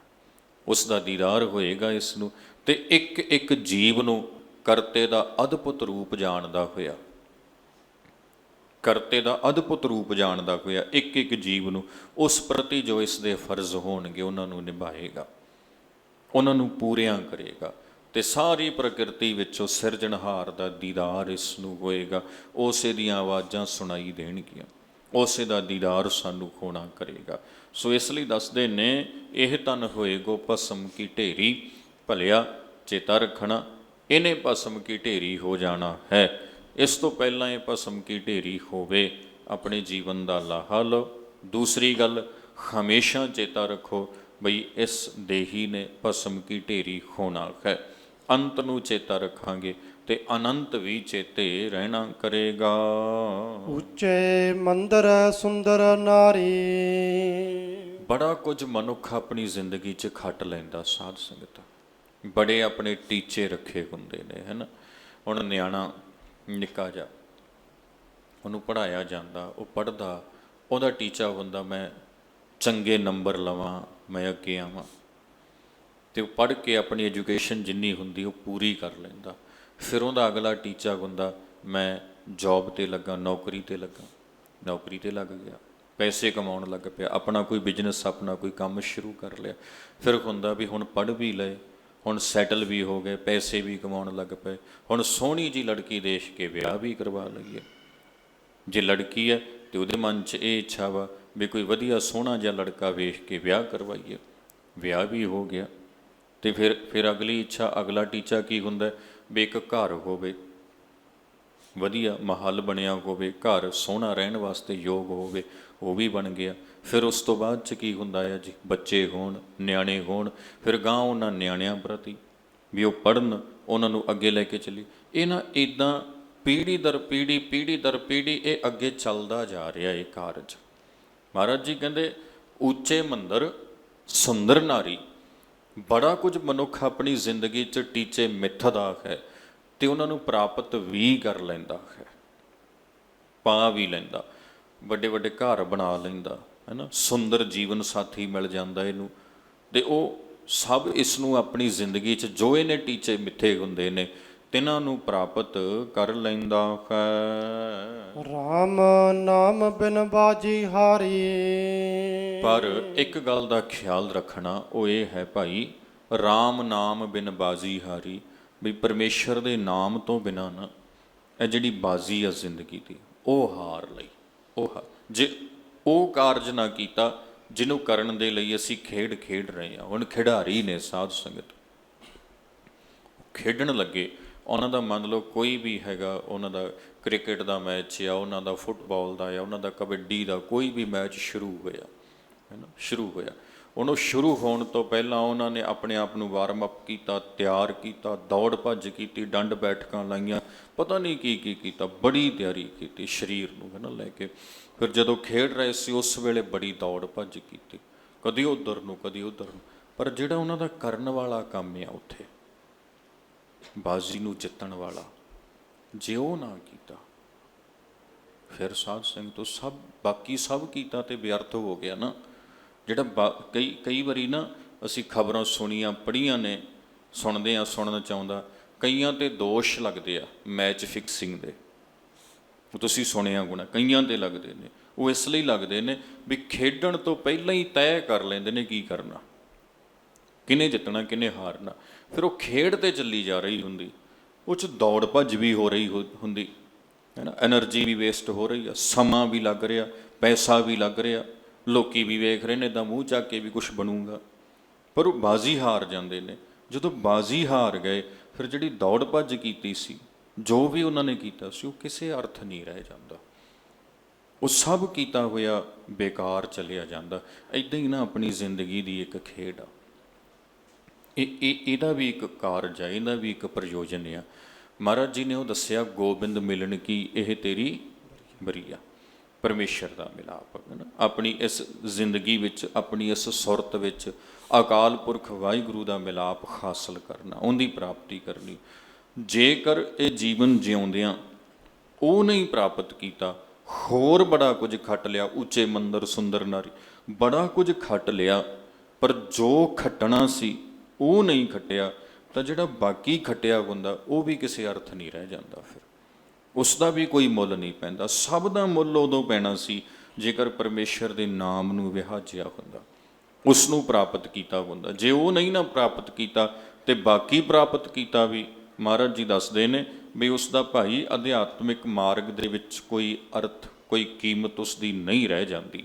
ਸੋ ਇਸ ਲਈ ਆਪ ਜੀ ਦ੍ਰਿੜ ਕਰਵਾਉਂਦੇ ਨੇ, ਉੱਚੇ ਮੰਦਰ ਸੁੰਦਰ ਨਾਰੀ, ਰਾਮ ਨਾਮ ਬਿਨ ਬਾਜ਼ੀ ਹਾਰੀ। ਜਿਹੜੀ ਅਸਲ ਖੇਡ ਖੇਡਣੀ ਸੀ, ਬਾਜ਼ੀ ਨੂੰ ਜਿੱਤਣ ਵਾਲੀ, ਜੇ ਭਾਈ ਤੁਸੀਂ ਉਹ ਨਹੀਂ ਖੇਡੀ ਨਾ, ਤੇ ਫਿਰ ਮਹਾਰਾਜ ਜੀ ਦੱਸਦੇ ਨੇ, ਐਸੀ ਕਲਾ ਨਾ ਖੇਡੀ ਹੈ ਜਿਤ ਦਰਗਾਹ ਗਇਆਂ ਹਾਰੀ ਹੈ। ਐਸੀ ਬਾਜ਼ੀ ਨਾ ਖੇਡੋ ਜਿਸ ਨਾਲ ਰੱਬ ਦੀ ਦਰਗਾਹ ਦੇ ਵਿੱਚ ਜਾਂ ਪਰਮੇਸ਼ਰ ਦੀ ਹਜ਼ੂਰੀ ਵਿੱਚ ਸਭ ਗੋਬਿੰਦ ਹੈ, ਸਭ ਗੋਬਿੰਦ ਹੈ, ਗੋਬਿੰਦ ਬਿਨ ਨਹੀਂ ਕੋਈ, ਪਰਮੇਸ਼ਰ ਦੀ ਹਜ਼ੂਰੀ ਵਿੱਚ ਤੁਹਾਨੂੰ ਹਾਰ ਨਾ ਪਵੇ। ਬਲਕਿ ਉਜਲਾ ਮੁੱਖ ਲੈ ਕੇ ਜਾਣ ਵਾਲੀ ਖੇਡ, ਤੇ ਉਜਲਾ ਮੁੱਖ ਲੈ ਕੇ ਜਾਣ ਵਾਲੀ ਖੇਡ ਕਿਹੜੀ ਆ ਸਾਧ ਸੰਗਤ? ਜਿਨੀ ਨਾਮ ਧਿਆਇਆ ਗਏ ਮਸ਼ੱਕਤ ਕਾਲ, ਨਾਨਕ ਤੇ ਮੁਖ ਉਜਲੇ। ਉਜਲੇ ਮੁਖ ਕਿਹੜੇ ਨੇ ਜੀ? ਜਿਨੀ ਨਾਮ ਧਿਆਇਆ ਤੇ ਮੁਖ ਉਜਲੇ, ਉਹ ਮੁਖ ਉਜਲੇ ਹਨ। ਇਸ ਲਈ ਬਾਬਾ ਜੀ ਕਹਿੰਦੇ ਐਸੀ ਕਲਾ ਨਾ ਖੇਡੀ ਹੈ। ਇੱਥੇ ਦੱਸਦੇ ਨੇ, ਰਾਮ ਨਾਮ ਬਿਨ ਬਾਜ਼ੀ ਹਾਰੀ, ਬਾਜ਼ੀ ਭਾਈ ਮਾਨੋ ਤੁਸੀਂ ਹਾਰ ਲਈ ਹੈ। ਮੇਰੀ ਜਾਤ ਕਮੀਨੀ ਪਾਤ ਕਮੀਨੀ, ਉੱਛਾ ਜਨਮ ਹਮਾਰਾ। ਤੇ ਹੁਣ ਆਪਣੇ ਆਪ ਨੂੰ ਪੇਸ਼ ਕਰਦੇ ਨੇ ਬਾਬਾ ਰਵਿਦਾਸ ਜੀ ਮਹਾਰਾਜ ਆਪਣੇ ਸਾਹਮਣੇ, ਦੁਨੀਆ ਦੇ ਸਾਹਮਣੇ ਆਪਣੇ ਆਪ ਨੂੰ ਪੇਸ਼ ਕਰਕੇ ਕਹਿੰਦੇ ਨੇ, ਕਹਿੰਦੇ ਇੱਧਰ ਵੇਖੋ, ਤੁਸੀਂ ਮੇਰੇ ਵੱਲ ਵੇਖੋ। ਬਾਬਾ ਰਵਿਦਾਸ ਜੀ ਕਹਿੰਦੇ, ਮੇਰੀ ਜ਼ਾਤ ਕਮੀਨੀ, ਮੇਰੇ ਪਰਿਵਾਰ ਜਿਹਦੇ ਵਿੱਚ ਮੈਂ ਜਨਮਿਆ, ਜਿਹੜੀ ਜ਼ਾਤ ਸਾਡੇ ਪਰਿਵਾਰ ਨੂੰ ਦੇ ਦਿੱਤੀ ਗਈ। ਅਸਲ ਵਿੱਚ ਸਾਧ ਸੰਗਤ ਮੈਂ ਇੱਥੇ ਇੱਕ ਬੇਨਤੀ ਕਰਦਿਆਂ, ਜਿਹੜਾ ਜ਼ਾਤ ਪਾਤ ਦਾ ਸਿਸਟਮ ਹੈ ਨਾ ਸਾਰਾ, ਇਹ ਸਿਰਫ ਤੁਹਾਡੇ ਮੰਨਣ ਦੇ ਖੜਾ। ਜੇ ਮੰਨਦੇ ਹੋ ਫਿਰ ਤੁਹਾਡੇ ਮਨ 'ਚ ਜ਼ਾਤ ਪਾਤ ਨੂੰ ਲੈ ਕੇ ਜੋ ਵੀ ਚੰਗਾ ਮਾੜਾ, ਨਫ਼ਰਤ ਹੈ ਨਾ, ਇੱਕ ਦੂਜੇ ਪ੍ਰਤੀ ਉੱਚਾ ਨੀਵਾਂ, ਉਹ ਸਭ ਆਏਗਾ। ਜੇ ਇਹਨੂੰ ਪਰੇ ਰੱਖ ਦਿੰਦੇ ਹੋ ਫਿਰ ਉਹ ਸਭ ਚਲਿਆ ਜਾਏਗਾ। ਇਹ ਸਾਰੀਆਂ ਚੀਜ਼ਾਂ ਇਹਦੇ ਨਾਲ ਜੁੜੀਆਂ ਹੋਈਆਂ ਨੇ। ਅਸੀਂ ਇਹ ਜ਼ਾਤਾਂ ਪਾਤਾਂ ਨੂੰ ਲੈ ਕੇ ਨਹੀਂ ਜਨਮਦੇ ਹਾਂ, ਸਾਨੂੰ ਸਮਾਜ ਵਿੱਚ ਇਹ ਚੀਜ਼ਾਂ ਦਿੱਤੀਆਂ ਜਾਂਦੀਆਂ ਨੇ, ਹੈ ਨਾ। ਹੁਣ ਮੰਨ ਲਓ ਇੱਥੇ ਬੈਠਾ ਮੈਂ ਕਥਾ ਕਰ ਰਿਹਾ, ਗੁਰਬਾਣੀ ਸ਼ਬਦ ਦੀ ਜਿੰਨੀ ਕੁ ਮਾਤਾ ਵਿਆਖਿਆ ਕਰ ਰਿਹਾ, ਇੱਥੋਂ ਮੈਂ ਉੱਠ ਕੇ ਬਾਹਰ ਜਾਵਾਂ ਤੇ ਕੋਈ ਬੰਦਾ ਮੇਰੇ ਕੋਲ ਆਵੇ ਤੇ ਮੈਨੂੰ ਆ ਕੇ ਆਖੇ ਵੀ ਭਾਈ ਸਾਹਿਬ ਆਹ ਲਓ, ਆ ਇੱਕ ਚੀਜ਼ ਆ, ਆ ਇੱਕ ਤਬਲਾ, ਇਹ ਮੈਂ ਤੁਹਾਨੂੰ ਦੇਣਾ ਚਾਹੁੰਦਾ, ਹੈ ਨਾ। ਮੰਨ ਲਓ ਕਹੇ ਕੋਈ ਇੱਥੋਂ ਚੱਕ ਕੇ ਵੀ ਆ ਮੈਂ ਤੁਹਾਨੂੰ ਦੇਣਾ ਚਾਹੁੰਦਾ ਜੀ, ਜਾਂ ਕੋਈ ਨਵਾਂ ਲਿਆ ਕੇ ਮੈਨੂੰ ਕਹੇ ਵੀ ਆ ਇੱਕ ਪੋਥੀ ਹੈ ਜੀ, ਜਾਂ ਇੱਕ ਕੋਈ ਵੀ ਚੀਜ਼ ਕਹਿ ਲਓ, ਹੈ ਨਾ, ਕੋਈ ਉਦਾਹਰਣ ਦੇ ਤੌਰ 'ਤੇ ਵੀ ਆ ਤੁਹਾਨੂੰ ਦੇਣੀ ਹੈ ਜੀ, ਤੇ ਉਹ ਹੁਣ ਆਪਣੀ ਮਰਜ਼ੀ ਆ ਵੀ ਤੁਸੀਂ ਲੈਣੀ ਹੈ ਕਿ ਨਹੀਂ ਲੈਣੀ। ਕੋਈ ਧੱਕੇ ਨਾਲ ਤੇ ਨਹੀਂ ਨਾ ਮੇਰੇ ਤੇ ਥੋਪ ਸਕਦਾ, ਤੇ ਆਪਣੀ ਮਰਜ਼ੀ ਆ। ਹੁਣ ਇਹ ਸਮਾਜ ਕਹਿੰਦਾ ਵੀ ਤੁਹਾਡੀ ਆਹ ਜ਼ਾਤ ਆ, ਤੁਹਾਨੂੰ ਭਾਈ ਅਸੀਂ ਆਹ ਲੈਵਲ ਦੇਣਾ, ਤੁਹਾਨੂੰ ਆਹ ਲੈਵਲ ਅਸੀਂ ਉੱਚੇ ਦਾ, ਨੀਵੇਂ ਦਾ, ਇਹ ਲੈਵਲ ਦੇਣਾ। ਇਹ ਆਪਣੀ ਮਰਜ਼ੀ ਆ, ਤੁਸੀਂ ਸਵੀਕਾਰ ਕਰਨਾ ਕਿ ਨਹੀਂ ਕਰਨਾ। ਜੇ ਤੇ ਕਰ ਲਿਆ ਫਿਰ ਤੇ ਆਪ ਵੀ ਉਨੇ ਹੀ ਦੋਸ਼ੀ ਆ ਜਿੰਨਾ ਉਹ ਬਣਾਉਣ ਵਾਲਾ ਵਾ। ਜੇ ਉਹਨੂੰ ਰੱਦ ਕਰ ਦਿੱਤਾ, ਉਹਨੂੰ ਪਰੇ ਸੁੱਟ ਦਿੱਤਾ ਵੀ ਨਹੀਂ ਸਾਡਾ ਇਹ ਕੁਝ ਨਹੀਂ ਲੱਗਦਾ, ਅਸੀਂ ਨਹੀਂ ਇਹਨਾਂ ਚੀਜ਼ਾਂ ਨੂੰ ਸਵੀਕਾਰ ਕਰਦੇ, ਸਾਡਾ ਇਹਦੇ 'ਚ ਕੋਈ ਵਿਸ਼ਵਾਸ ਨਹੀਂ, ਫਿਰ ਭਾਈ ਅਸੀਂ ਇਸ ਚੀਜ਼ 'ਚੋਂ, ਇਸ ਸਾਰੀ ਵਿਲੱਗਣ ਵਿੱਚੋਂ ਨਿਕਲ ਕੇ ਕਰਤੇ ਦੀ ਕੁਦਰਤ ਨਾਲ ਇੱਕ ਸਾਂਝ ਪਾ ਲੈਂਦੇ ਹਾਂ, ਜਿਹੜੀ ਸਾਂਝ ਸਾਡੀ ਜੋਤ ਦੀ ਹੁੰਦੀ ਆ। ਬਾਬਾ ਜੀ ਬਾਣੀ 'ਚ ਕਹਿੰਦੇ ਨੇ, ਜਾਣੋ ਜੋਤ। ਕੀ ਕਹਿੰਦੇ ਆ ਜੀ? ਜਾਣੋ ਜੋਤ, ਨਾ ਪੁੱਛੋ ਜਾਤੀ। ਕੀ ਕਹਿੰਦੇ ਨੇ ਬਾਬਾ ਜੀ? ਜਾਣੋ ਜੋਤ, ਨਾ ਪੁੱਛੋ ਜਾਤੀ। ਦ੍ਰਿੜ ਕਰਵਾ ਰਹੇ ਨੇ ਚੰਗੀ ਤਰ੍ਹਾਂ, ਜਾਣੋ ਜੋਤ, ਨਾ ਪੁੱਛੋ ਜਾਤੀ, ਆਗੇ ਜਾਤ ਨਾ ਖੇ। ਜਦੋਂ ਬਾਬਾ ਜੀ ਨੂੰ ਕੋਈ ਪੁੱਛਦਾ ਹੋਣਾ ਵੀ ਬਾਬਾ ਜੀ ਜ਼ਾਤਾਂ ਬਾਰੇ ਤੁਹਾਡੇ ਕੀ ਖਿਆਲ ਨੇ, ਤੇ ਸਾਡੇ ਸੱਚੇ ਪਾਤਸ਼ਾਹ ਉੱਥੇ ਕਹਿੰਦੇ ਹੋਣਗੇ, ਜਾਣੋ ਜੋਤ, ਨਾ ਪੁੱਛੋ ਜਾਤੀ। ਸਾਡਾ ਖਿਆਲ ਇਹ ਆ ਭਾਈ ਵੀ ਅਸੀਂ ਆ ਜੋਤ ਦੀ ਗੱਲ ਕਰਦੇ ਹਾਂ, ਸੁਰਤ ਦੀ, ਸਭ ਗੋਬਿੰਦ ਹੈ ਦੀ ਗੱਲ ਕਰਦੇ ਹਾਂ, ਇੱਕ ਜਿਸ ਤੋਂ ਸਾਰੀ ਕਾਇਨਾਤ ਬਣੀ ਹੋਈ ਹੈ, ਸਾਰਾ ਬ੍ਰਹਿਮੰਡ ਬਣਿਆ ਹੋਇਆ ਹੈ, ਉਸ ਦੀ ਗੱਲ ਕਰਦੇ ਹਾਂ। ਉਹ ਇੱਕੋ ਹੀ ਆ। ਇਸ ਲਈ ਇੱਕ ਓੰਕਾਰ ਦੀ ਗੱਲ ਬਾਬਾ ਜੀ ਨੇ ਕੀਤੀ, ਦੋ ਦੀ ਜਾਂ ਤਿੰਨ ਦੀ ਨਹੀਂ ਕੀਤੀ, ਇੱਕ ਦੀ ਗੱਲ ਕੀਤੀ ਮਹਾਰਾਜ ਜੀ ਨੇ। ਸਾਹਿਬ ਮੇਰਾ ਏਕੋ ਹੈ ਭਾਈ ਏਕੋ ਹੈ।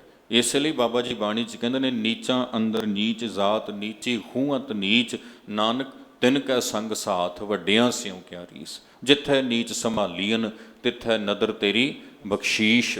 ਗੁਰੂ ਸਾਹਿਬ ਨੇ ਵਚਨ ਇਸੇ ਲਈ ਆਪਣੀ ਬਾਣੀ 'ਚ ਉਚਾਰਨਾ ਕੀਤਾ। ਜਦੋਂ ਆਪ ਜੀ ਨੇ ਲਿਖਿਆ ਨਾ ਵੱਡਿਆਂ ਸਿਉ ਕਿਆ ਰੀਸ, ਉੱਥੇ ਭਾਵ ਅਰਥ ਇਹ ਨਹੀਂ ਸੀ ਗੁਰੂ ਸਾਹਿਬ ਦਾ ਵੀ ਗੁਰੂ ਸਾਹਿਬ ਕਿਸੇ ਦੂਜੇ ਬੰਦੇ ਨੂੰ ਜਿਹੜਾ ਹੈਗਾ ਨੀਵਾਂ ਵਿਖਾ ਰਹੇ ਨੇ, ਉਹਨੂੰ ਹੇਠਾਂ ਸੁੱਟ ਰਹੇ ਨੇ, ਨਹੀਂ, ਇਹ ਭਾਵ ਨਹੀਂ ਹੈਗਾ ਗੁਰੂ ਸਾਹਿਬ ਦਾ ਕਹਿਣ ਤੋਂ। ਭਾਵ ਅਰਥ ਇਹ ਹੈ ਸਾਧ ਸੰਗਤ ਵੀ ਜਿਨ੍ਹਾਂ ਦੇ ਅੰਦਰ ਭਾਈ ਇਹ ਮਾਣ ਆ ਗਿਆ ਨਾ, ਜਿਹੜੇ ਮਾਣ ਨੂੰ ਲੈ ਕੇ ਬੈਠ ਗਏ ਤੇ ਬਾਕੀਆਂ ਨੂੰ ਹੇਠਾਂ ਸੁੱਟਣ ਲੱਗ ਪਏ, ਬਾਬਾ ਜੀ ਕਹਿੰਦੇ ਭਾਈ ਉਹ ਤੇ ਕੱਪੜਿਆਂ ਨਾਲ ਜੁੜ ਗਏ, ਉਹ ਤੇ ਵਸਤੂਆਂ ਨਾਲ ਜੁੜ ਗਏ। ਉਹਨਾਂ ਦਾ ਤੇ ਹਾਲ ਉਹ ਆ ਜਿਹੜਾ ਪਦਾਰਥਾਂ ਦੀ ਪਕੜ ਵਿੱਚ ਆ ਕੇ ਆਪਣੇ ਆਪ ਨੂੰ ਵੱਡਾ ਸਮਝਣ ਵਾਲਿਆਂ ਦਾ ਹੁੰਦਾ ਵਾ। ਇਹ ਤੇ ਕਦੇ ਵੀ ਖਤਮ ਹੋ ਸਕਦੇ ਨੇ। ਇਸ ਲਈ ਇਹਨਾਂ ਦੀ ਬਿਨਾਂ ਦੇ ਉੱਪਰ ਆਪਣੇ ਆਪ ਨੂੰ ਉੱਚਾ ਚੁੱਕਣ ਦੀ ਕੋਸ਼ਿਸ਼ ਨਾ ਕਰੋ ਤੇ ਭਲੇ ਰਹਾਂਗੇ। ਸੋ ਇਉਂ ਸਮਝਾਉਂਦੇ ਹਨ ਗੁਰੂ ਬਾਬਾ ਜੀ। ਕਿਰਪਾ ਕਰਕੇ ਕਹਿਣ ਲੱਗੇ, ਮੇਰੀ ਜ਼ਾਤ ਕਮੀਨੀ ਪਾਤ ਕਮੀਨੀ, ਓਛਾ ਜਨਮ ਖਮਾਰਾ। ਸਮਾਜ ਦੀ ਬਣਾਈ ਹੋਈ ਬਣਤਰ ਦੇ ਵਿੱਚ ਸਾਡੀ ਜਿਹੜੀ ਜ਼ਾਤ ਆ ਉਹਨੂੰ ਕੋਈ ਸਤਿਕਾਰਤ ਥਾਂ ਨਹੀਂ ਦਿੱਤੀ ਗਈ। ਸਾਡੀ ਕੁੱਲ, ਸਾਡਾ ਜੋ ਪਰਿਵਾਰ ਆ, ਉਹਨੂੰ ਸਮਾਜ ਦੀ ਇਸ ਬਣਤਰ ਵਿੱਚ ਕੋਈ ਸਤਿਕਾਰਤ ਥਾਂ ਨਹੀਂ ਦਿੱਤੀ ਗਈ। ਸਾਡਾ ਜੋ ਜੀਵਨ ਆ, ਸਾਡੀ ਜੋ ਕਿਰਤ ਹੈ, ਉਸ ਕਿਰਤ ਨੂੰ ਵੀ ਕੋਈ ਸਤਿਕਾਰਤ ਥਾਂ ਨਹੀਂ ਦਿੱਤੀ ਗਈ। ਕਈ ਵਾਰੀ ਸਾਧ ਸੰਗਤ ਮੈਂ ਬੇਨਤੀ ਕੀਤੀ, ਆਪਣੇ ਮੁਲਕ ਦੇ ਵਿੱਚ ਨਾ ਕਿਰਤ ਕਰਨ ਦੀ ਰੀਤ ਆ ਜਿਹੜੀ ਉਹ ਮੱਠੀ ਪੈ ਰਹੀ ਆ, ਘਟ ਰਹੀ ਆ। ਹੁਣ ਕੰਮ ਤੇ ਇਸ ਮੁਲਕ 'ਚ ਵੀ ਬਥੇਰਾ ਆ, ਪਰ ਸਾਡੇ ਬੱਚੇ, ਸਾਡੇ ਨੌਜਵਾਨ ਕਹਿੰਦੇ ਆ ਵੀ ਨਹੀਂ, ਕੰਮ ਇਹ ਕਰਨਾ ਹੈ ਨਾ। ਬੇਸ਼ੱਕ ਅਸੀਂ ਕਲੀਨਿੰਗ ਦਾ ਕੰਮ ਕਰ ਲਈਏ, ਪਰ ਅਸੀਂ ਦੂਜੇ ਮੁਲਕਾਂ 'ਚ ਕਰਨਾ ਜਾ ਕੇ। ਕਿਉਂ? ਕਿਉਂਕਿ ਉੱਥੇ ਕਿਸੇ ਕੰਮ ਨੂੰ ਛੋਟਾ ਨਹੀਂ ਸਮਝਿਆ ਜਾਂਦਾ। ਉੱਥੇ ਕਿਰਤ ਦਾ ਸਤਿਕਾਰ ਆ, ਉਹ ਲੋਕ ਹੁਣ ਕਰ ਰਹੇ ਨੇ। ਸਾਡਾ ਬਾਬਾ ਸਾਨੂੰ 500 ਸਾਲ ਪਹਿਲਾਂ ਕਹਿ ਗਿਆ ਸੀ, ਕਿਰਤ ਕਰੋ। ਕਿਰਤ ਕਰਨ ਦਾ ਅਰਥ ਇਕੱਲਾ ਹੱਡ ਬਣਾਉਣੇ ਨਹੀਂ ਹੁੰਦੇ ਸਾਧ ਸੰਗਤ। ਕਿਰਤ ਕਰਨ ਦਾ ਅਰਥ ਕਿਰਤ ਦੀ ਰਿਸਪੈਕਟ ਵੀ ਹੁੰਦੀ ਆ, ਕੰਮ ਦਾ ਸਤਿਕਾਰ ਵੀ ਹੁੰਦਾ। ਕੋਈ ਜਿਵੇਂ ਦਾ ਕੰਮ ਕਰਦਾ, ਤੁਸੀਂ ਉਸ ਦੀ ਰਿਸਪੈਕਟ ਕਰੋ, ਉਸ ਕਿਰਤ ਦੀ ਰਿਸਪੈਕਟ ਕਰੋ, ਉਹਦਾ ਸਤਿਕਾਰ ਕਰੋ। ਉਹਨਾਂ ਲੋਕਾਂ ਨੇ ਕਿਰਤ ਨੂੰ ਰਿਸਪੈਕਟ ਦਿੱਤੀ, ਕਿਰਤ ਨੂੰ ਇੱਜ਼ਤ ਦਿੱਤੀ, ਕੰਮ ਨੂੰ ਸਤਿਕਾਰ ਦਿੱਤਾ। ਤੇ ਸਾਡੇ ਨਿਆਣੇ ਕਹਿੰਦੇ ਉੱਥੇ ਜਾ ਕੇ ਕਰ ਲਾਂਗੇ, ਇੱਥੇ ਨਹੀਂ। ਉੱਥੇ ਕਲੀਨਿੰਗ ਕਰ ਲਾਂਗੇ ਅਸੀਂ ਜਾ ਕੇ, ਉੱਥੇ ਅਸੀਂ ਗਾਰਬੇਜ ਚੱਕ ਲਾਂਗੇ ਜਾ ਕੇ, ਇੱਥੇ ਹੀ ਨਹੀਂ ਚੱਕਣਾ। ਕਿਉਂਕਿ ਇੱਥੇ ਕਿਰਤ ਨੂੰ ਰਿਸਪੈਕਟ ਥੋੜ੍ਹੀ ਦਿੰਦੇ। ਆਪਣੇ ਤਾਂ ਚੰਗੇ ਚੰਗੇ ਕੰਮਾਂ ਨੂੰ ਰਿਸਪੈਕਟ ਨਹੀਂ ਦਿੰਦੇ ਲੋਕ। ਕਿਉਂਕਿ ਸਾਡਾ ਆਲਾ ਦੁਆਲਾ, ਸਾਡੀ ਸੁਰਤ ਬਿਰਤੀ ਉਵੇਂ ਦੀ ਬਣ ਗਈ ਹੈਗੀ ਆ। ਬੇਸ਼ੱਕ ਅਸੀਂ ਜਿੰਨੇ ਮਰਜ਼ੀ ਗੱਲਾਂ ਕਰਦੇ ਹਾਂ, ਸਾਧ ਸੰਗਤ ਕਿਰਤ ਕਰੋ, ਕਿਰਤ ਕਰੋ। ਖਿਮਾ ਕਰਨੀ ਮੈਨੂੰ, ਕਿਰਤ ਕਰਨ ਦਾ ਕੇਵਲ ਅਰਥ ਹੱਥ ਬਣਾਉਣਾ ਨਹੀਂ ਹੈਗਾ। ਕਿਰਤ ਦਾ ਅਰਥ ਕਿਰਤ ਦੀ ਰਿਸਪੈਕਟ ਵੀ ਹੁੰਦਾ, ਕਿਰਤੀ ਦੀ ਇੱਜ਼ਤ ਵੀ ਹੁੰਦਾ। ਕਦੀ ਵੇਖੋ ਗੁਰੂ ਬਾਬਾ ਜੀ ਨੂੰ, ਉਹ ਭਾਈ ਲਾਲੋ ਜਿਹਨੂੰ ਕਦੀ ਕਿਸੇ ਨੇ ਕੋਲੇ ਨਹੀਂ ਬੈਠਣ ਦਿੱਤਾ ਹੋਣਾ। ਮੇਰਾ ਗੁਰੂ ਨਾਨਕ ਸੱਚਾ ਪਾਤਸ਼ਾਹ ਕਹਿੰਦਾ, ਲਾਲੋ ਜੀ ਬੈਠੋ, ਇਕੱਠੇ ਰੋਟੀ ਖਾਵਾਂਗੇ, ਕੋਲ ਬੈਠੋ ਮੇਰੇ ਆ ਕੇ। ਕਿੱਡੀ ਇੱਜ਼ਤ ਆ, ਕਿੱਡਾ ਮਾਣ, ਜਿਨ੍ਹਾਂ ਨੂੰ ਐ ਪਰੇ ਪਰੇ ਕੀਤਾ ਜਾਂਦਾ। ਬਾਬਾ ਜੀ ਕਹਿੰਦੇ ਇਕੱਠੇ ਖਾਵਾਂਗੇ, ਆਓ ਬੈਠੋ ਮੇਰੇ ਕੋਲ। ਐਡੀ ਵੱਡੀ ਰਿਸਪੈਕਟ। ਅੱਜ ਦੁਨੀਆ ਦੀ ਕੋਈ ਬਹੁਤ ਵੱਡੀ ਪਰਸਨੈਲਿਟੀ ਹੋਵੇ, ਜਿੱਡੀ ਇਹ ਹੋਵੇ, ਗੁਰੂ ਨਾਨਕ ਜਿੱਡੀ ਤੇ ਨਹੀਂ ਨਾ ਹੋ ਸਕਦੀ। ਕਿੱਡੀ ਵੱਡੀ ਦੁਨੀਆ ਦੀ ਕੋਈ ਸ਼ਖਸੀਅਤ ਆ ਜੇ, ਗੁਰੂ ਪਾਤਸ਼ਾਹ ਦੀ ਬਰਾਬਰਤਾ ਤੇ ਨਹੀਂ ਨਾ ਕਰ ਸਕਦੀ। ਗੁਰੂ ਮਹਾਰਾਜ ਕਿੱਡੀ ਵੱਡੀ ਸ਼ਖਸੀਅਤ ਨੇ। ਐਡੀ ਵੱਡੀ ਸ਼ਖਸੀਅਤ ਭਾਈ ਲਾਲੋ ਨੂੰ ਕਹਿ ਰਹੀ ਹੈ ਵੀ ਆਓ ਇਕੱਠੇ ਖਾਈਏ। ਤੇ ਲਾਲੋ ਲਈ ਕਿੱਡੀ ਮਾਣ ਵਾਲੀ ਗੱਲ ਆ, ਐਡੀ ਵੱਡੀ ਸ਼ਖਸੀਅਤ ਦੇ ਬਰਾਬਰ ਬੈਠ ਕੇ ਭੋਜਨ ਛਕਣਾ। ਅੱਜ ਇੱਥੇ ਨਾ ਕੋਈ ਮੰਤਰੀ ਆ ਜੇ, ਮੈਨੂੰ ਕਿਹਾ ਕਰਨਾ, ਕੋਈ ਆ ਜੇ ਮਾੜਾ ਮੋਟਾ ਤੇ ਕਿਸੇ ਨੂੰ ਆਖੇ ਵੀ ਆਓ ਆਪਾਂ ਇਕੱਠੇ ਡਿਨਰ ਤੇਰੇ ਨਾਲ ਕਰਨਾ, ਮੈਂ ਲੋਕੀ ਇਹ ਫੋਟੋਆਂ ਖਿਚਾ ਪਾਉਣਗੇ ਜੀ। ਇੱਕ ਵਾਰੀ ਖੜਿਆ ਹੁੰਦਾ ਮਸਾਂ ਅਗਲਾ ਫਸ ਕੇ ਇਕੱਠ 'ਚ, ਤੇ ਫੋਟੋ ਖਿੱਚ ਕੇ ਉੱਤੇ ਲਿਖਦਾ ਕੀ ਆ, ਫਲਾਣਾ ਸਾਹਿਬ ਨਾਲ ਬਿਤਾਏ ਹੋਏ 2 ਪਲਾਂ ਦੀ ਪਿਆਰੀ ਯਾਦ। ਸੋਚਿਓ ਜ਼ਰਾ, ਜਿਹਦੇ ਘਰ ਬਾਬਾ ਬੈਠਿਆ ਹੋਣਾ, ਜਿਹਨੂੰ ਆਖਿਆ ਹੋਣਾ ਇਕੱਠੇ ਛਕਾਂਗੇ, ਜਿਹਦੇ ਕੋਲ ਕਿੰਨਾ ਟਾਈਮ ਗੁਰੂ ਬਾਬਾ ਬੈਠਿਆ ਹੋਣਾ, ਕਿੱਡੀ ਵੱਡੀ ਰਿਸਪੈਕਟ ਸਮਾਜ 'ਚ ਉਹਨੂੰ ਦਿੱਤੀ ਹੋਣੀ ਆ। ਕਿੱਡੀ ਵੱਡੀ ਰਿਸਪੈਕਟ ਮਿਲੀ ਹੋਣੀ ਆ। ਸੋ ਸਾਧ ਸੰਗਤ, ਇਹ ਚੀਜ਼ਾਂ ਨੂੰ ਆਪਾਂ ਸਮਝਣਾ ਕਰੀਏ, ਇਹਨਾਂ ਤੋਂ ਆਪਾਂ ਸੇਧ ਲੈਣੀ ਕਰੀਏ। ਬਹੁਤ ਵੱਡੀਆਂ ਤੇ ਮਹਾਨ ਦਾਤਾਂ ਸਾਡੇ ਪਾਤਸ਼ਾਹ ਨੇ ਸਾਨੂੰ ਦਿੱਤੀਆਂ ਸੀ, ਅਸੀਂ ਛੋਟੀਆਂ ਕਰਕੇ ਉਹ ਗਵਾ ਲਈਆਂ, ਉਹਨਾਂ ਦੀ ਮਹਾਨਤਾ ਨਾ ਜਾਣਨ ਕਰਕੇ ਉਹਨਾਂ ਨੂੰ ਗਵਾ ਲਿਆ। ਸੋ ਬਾਬਾ ਜੀ ਇੱਥੇ ਕਹਿੰਦੇ ਨੇ, ਭਾਈ ਐਸਾ ਸਾਡਾ ਆਲਾ ਦੁਆਲਾ ਵਾ ਜਿਹਦੇ ਵਿੱਚ ਸਾਡੇ ਪਰਿਵਾਰ ਨੂੰ, ਸਾਡੇ ਕੰਮ ਨੂੰ ਬਹੁਤ ਵਧੀਆ ਨਹੀਂ ਸਮਝਿਆ ਜਾਂਦਾ, ਪਰ ਫਿਰ ਵੀ ਅਸੀਂ ਕੀ ਕੀਤਾ ਹੈ। ਲਿਖਦੇ ਹਨ, ਤੁਮ ਸਰਨਾਗਤ ਰਾਜਾ ਰਾਮਚੰਦ ਕਹਿ ਰਵਿਦਾਸ ਚਮਾਰਾ। ਤੁਮ ਸ਼ਰਨਾਗਤ ਰਾਜਾ ਰਾਮਚੰਦ ਕਹਿ ਰਵਿਦਾਸ ਚਮਾਰਾ। ਬਾਬਾ ਰਵਿਦਾਸ ਜੀ ਨੇ ਆਪਣੀ ਜ਼ਾਤ ਨੂੰ ਵੀ ਲੁਕੋ ਕੇ ਨਹੀਂ ਰੱਖਿਆ, ਚਮਾਰ ਸ਼ਬਦ ਨਾਲ ਲਿਖ ਦਿੱਤਾ। ਕਹਿੰਦੇ, ਐ ਅਕਾਲ ਪੁਰਖ ਵਾਹਿਗੁਰੂ ਤੇਰੇ ਨਾਲ ਜੁੜਿਆ। ਤੁਮ ਸ਼ਰਨਾਗਤ, ਤੇਰੀ ਸ਼ਰਨ ਵਿੱਚੋਂ, ਦੁਨਿਆਵੀ ਲੋਕਾਂ ਦੀ ਸ਼ਰਨ ਵਿੱਚ ਨਹੀਂ ਆ। ਤੁਮ ਸ਼ਰਨਾਗਤ ਰਾਜਾ ਰਾਮਚੰਦ, ਹੇ ਵਾਹਿਗੁਰੂ ਤੁਹਾਡੀ ਸ਼ਰਨ ਵਿੱਚ ਹਾਂ। ਅਸੀਂ ਆ ਚੀਜ਼ਾਂ ਦੀ ਪਰਵਾਹ ਨਹੀਂ ਕੀਤੀ, ਲੋਕਾਂ ਨੇ ਸਾਡੇ ਲਈ ਜੋ ਬੰਧਨ ਬਣਾਏ ਸਾਰੇ ਤੋੜ ਦਿੱਤੇ, ਬਈ ਤੁਸੀਂ ਆਹ ਜ਼ਾਤ, ਆਹ ਪਰਿਵਾਰ ਵਾਲੇ ਰੱਬ ਨਾਲ ਨਹੀਂ ਜੁੜ ਸਕਦੇ, ਉਹ ਸਾਰੀਆਂ ਚੀਜ਼ਾਂ ਕਰਕੇ ਪਰੇ ਸੁੱਟ ਦਿੱਤੀਆਂ। ਤੇ ਬਾਬਾ ਰਵਿਦਾਸ ਜੀ ਮਹਾਰਾਜ ਕਹਿਣ ਲੱਗੇ, ਹੇ ਅਕਾਲ ਪੁਰਖ, ਅਸੀਂ ਤੈਨੂੰ ਮੰਨਦੇ ਹਾਂ, ਤੇਰੇ ਨਾਲ ਜੁੜੇ ਹੋਏ ਹਾਂ, ਤੇਰੇ ਨਾਲ ਜੁੜੇ ਹੋਣ ਕਰਕੇ ਹੀ ਸਾਨੂੰ ਆ ਮਾਣ ਸਨਮਾਨ ਜ਼ਿੰਦਗੀ 'ਚ ਪ੍ਰਾਪਤ ਹੋਇਆ ਹੈ, ਇਸ ਲਈ ਤੇਰੀ ਹੀ ਸ਼ਰਨ ਵਿੱਚ ਹਾਂ। ਸੋ ਪਾਵਨ ਸ਼ਬਦ ਵਿੱਚੋਂ ਆਪਾਂ ਨੂੰ ਇਹ ਸੇਧ ਦਿੱਤੀ ਹੈ ਸਾਧ ਸੰਗਤ, ਕਿਆ ਮੇਰਾ ਕਿਆ ਤੇਰਾ। ਭਾਈ ਇਹਨਾਂ ਮੇਰਾ ਤੇਰਾ ਦੇ ਵਿਤਕਰੇ ਵਿੱਚੋਂ, ਵੰਡੀਆਂ ਵਿੱਚੋਂ ਨਿਕਲੀਏ, ਸਭ ਗੋਬਿੰਦ ਹੈ ਨੂੰ ਪਛਾਣੀਏ। ਇੱਕ ਓੰਕਾਰ ਦੀ ਜੋ ਵਿਆਖਿਆ ਗੁਰੂ ਗ੍ਰੰਥ ਸਾਹਿਬ ਦੀ ਪਾਵਨ ਬਾਣੀ 'ਚ ਦਿੱਤੀ ਗਈ ਹੈ, ਉਸ ਨੂੰ ਜਾਣੀਏ, ਆਪਣੇ ਜੀਵਨ ਨੂੰ ਸਫਲ ਕਰੀਏ। ਇੰਨੀ ਬੇਨਤੀ ਆਪ ਜੀ ਨੇ ਪ੍ਰਵਾਨ ਕਰਨੀ। ਸਾਡੇ ਅਤੀ ਸਤਿਕਾਰਯੋਗ ਭਾਈ ਸਾਹਿਬ ਭਾਈ ਕ੍ਰਿਸ਼ਨ ਸਿੰਘ ਜੀ, ਉਹਨਾਂ ਦਾ ਹਜ਼ੂਰੀ ਰਾਗੀ ਜਥਾ ਪਹੁੰਚ ਚੁੱਕਿਆ ਹੈ। ਆਪ ਸਿੱਖ ਸੰਗਤਾਂ ਨੂੰ ਗੁਰਸ਼ਬਦ ਕੀਰਤਨ ਨਾਲ ਜੋੜਨਾ ਹੈ। ਇਸੇ ਤਰ੍ਹਾਂ ਜੁੜ ਮਿਲ ਕੇ ਆਪ ਜੀ ਨੇ ਲਾਹੇ ਲੈਣੇ। ਗੁਰੂ ਪਾਤਸ਼ਾਹ ਮਿਹਰ ਕਰਨ, ਸਮੂਹ ਸਾਧ ਸੰਗਤ ਦੀ ਹਾਜ਼ਰੀ, ਚੱਲਿਆ ਹੋਇਆ ਕਦਮ ਕਦਮ ਲੇਖੇ ਲਾਉਣ। ਗੁਰਮਤਿ ਵਿਚਾਰਾਂ ਦੀ ਸਾਂਝ ਪਾਉਂਦਿਆਂ ਹੋਈਆਂ ਬੇਅੰਤ ਭੁੱਲਾਂ ਲਈ ਖਿਮਾ ਕਰਨੀ ਜੀ। ਮੇਰੀ ਜਾਤ ਕਮੀਨੇ ਪਾਤ ਕਮੀਨੇ, ਓਛਾ ਜਨਮ ਹਮਾਰਾ। ਤੁਮ ਸਰਨਾਗਤ ਰਾਜਾ ਰਾਮਚੰਦ ਕਹਿ ਰਵਿਦਾਸ ਚਮਾਰਾ। ਵਾਹਿਗੁਰੂ ਜੀ ਕਾ ਖਾਲਸਾ, ਵਾਹਿਗੁਰੂ ਜੀ ਕੀ ਫਤਿਹ।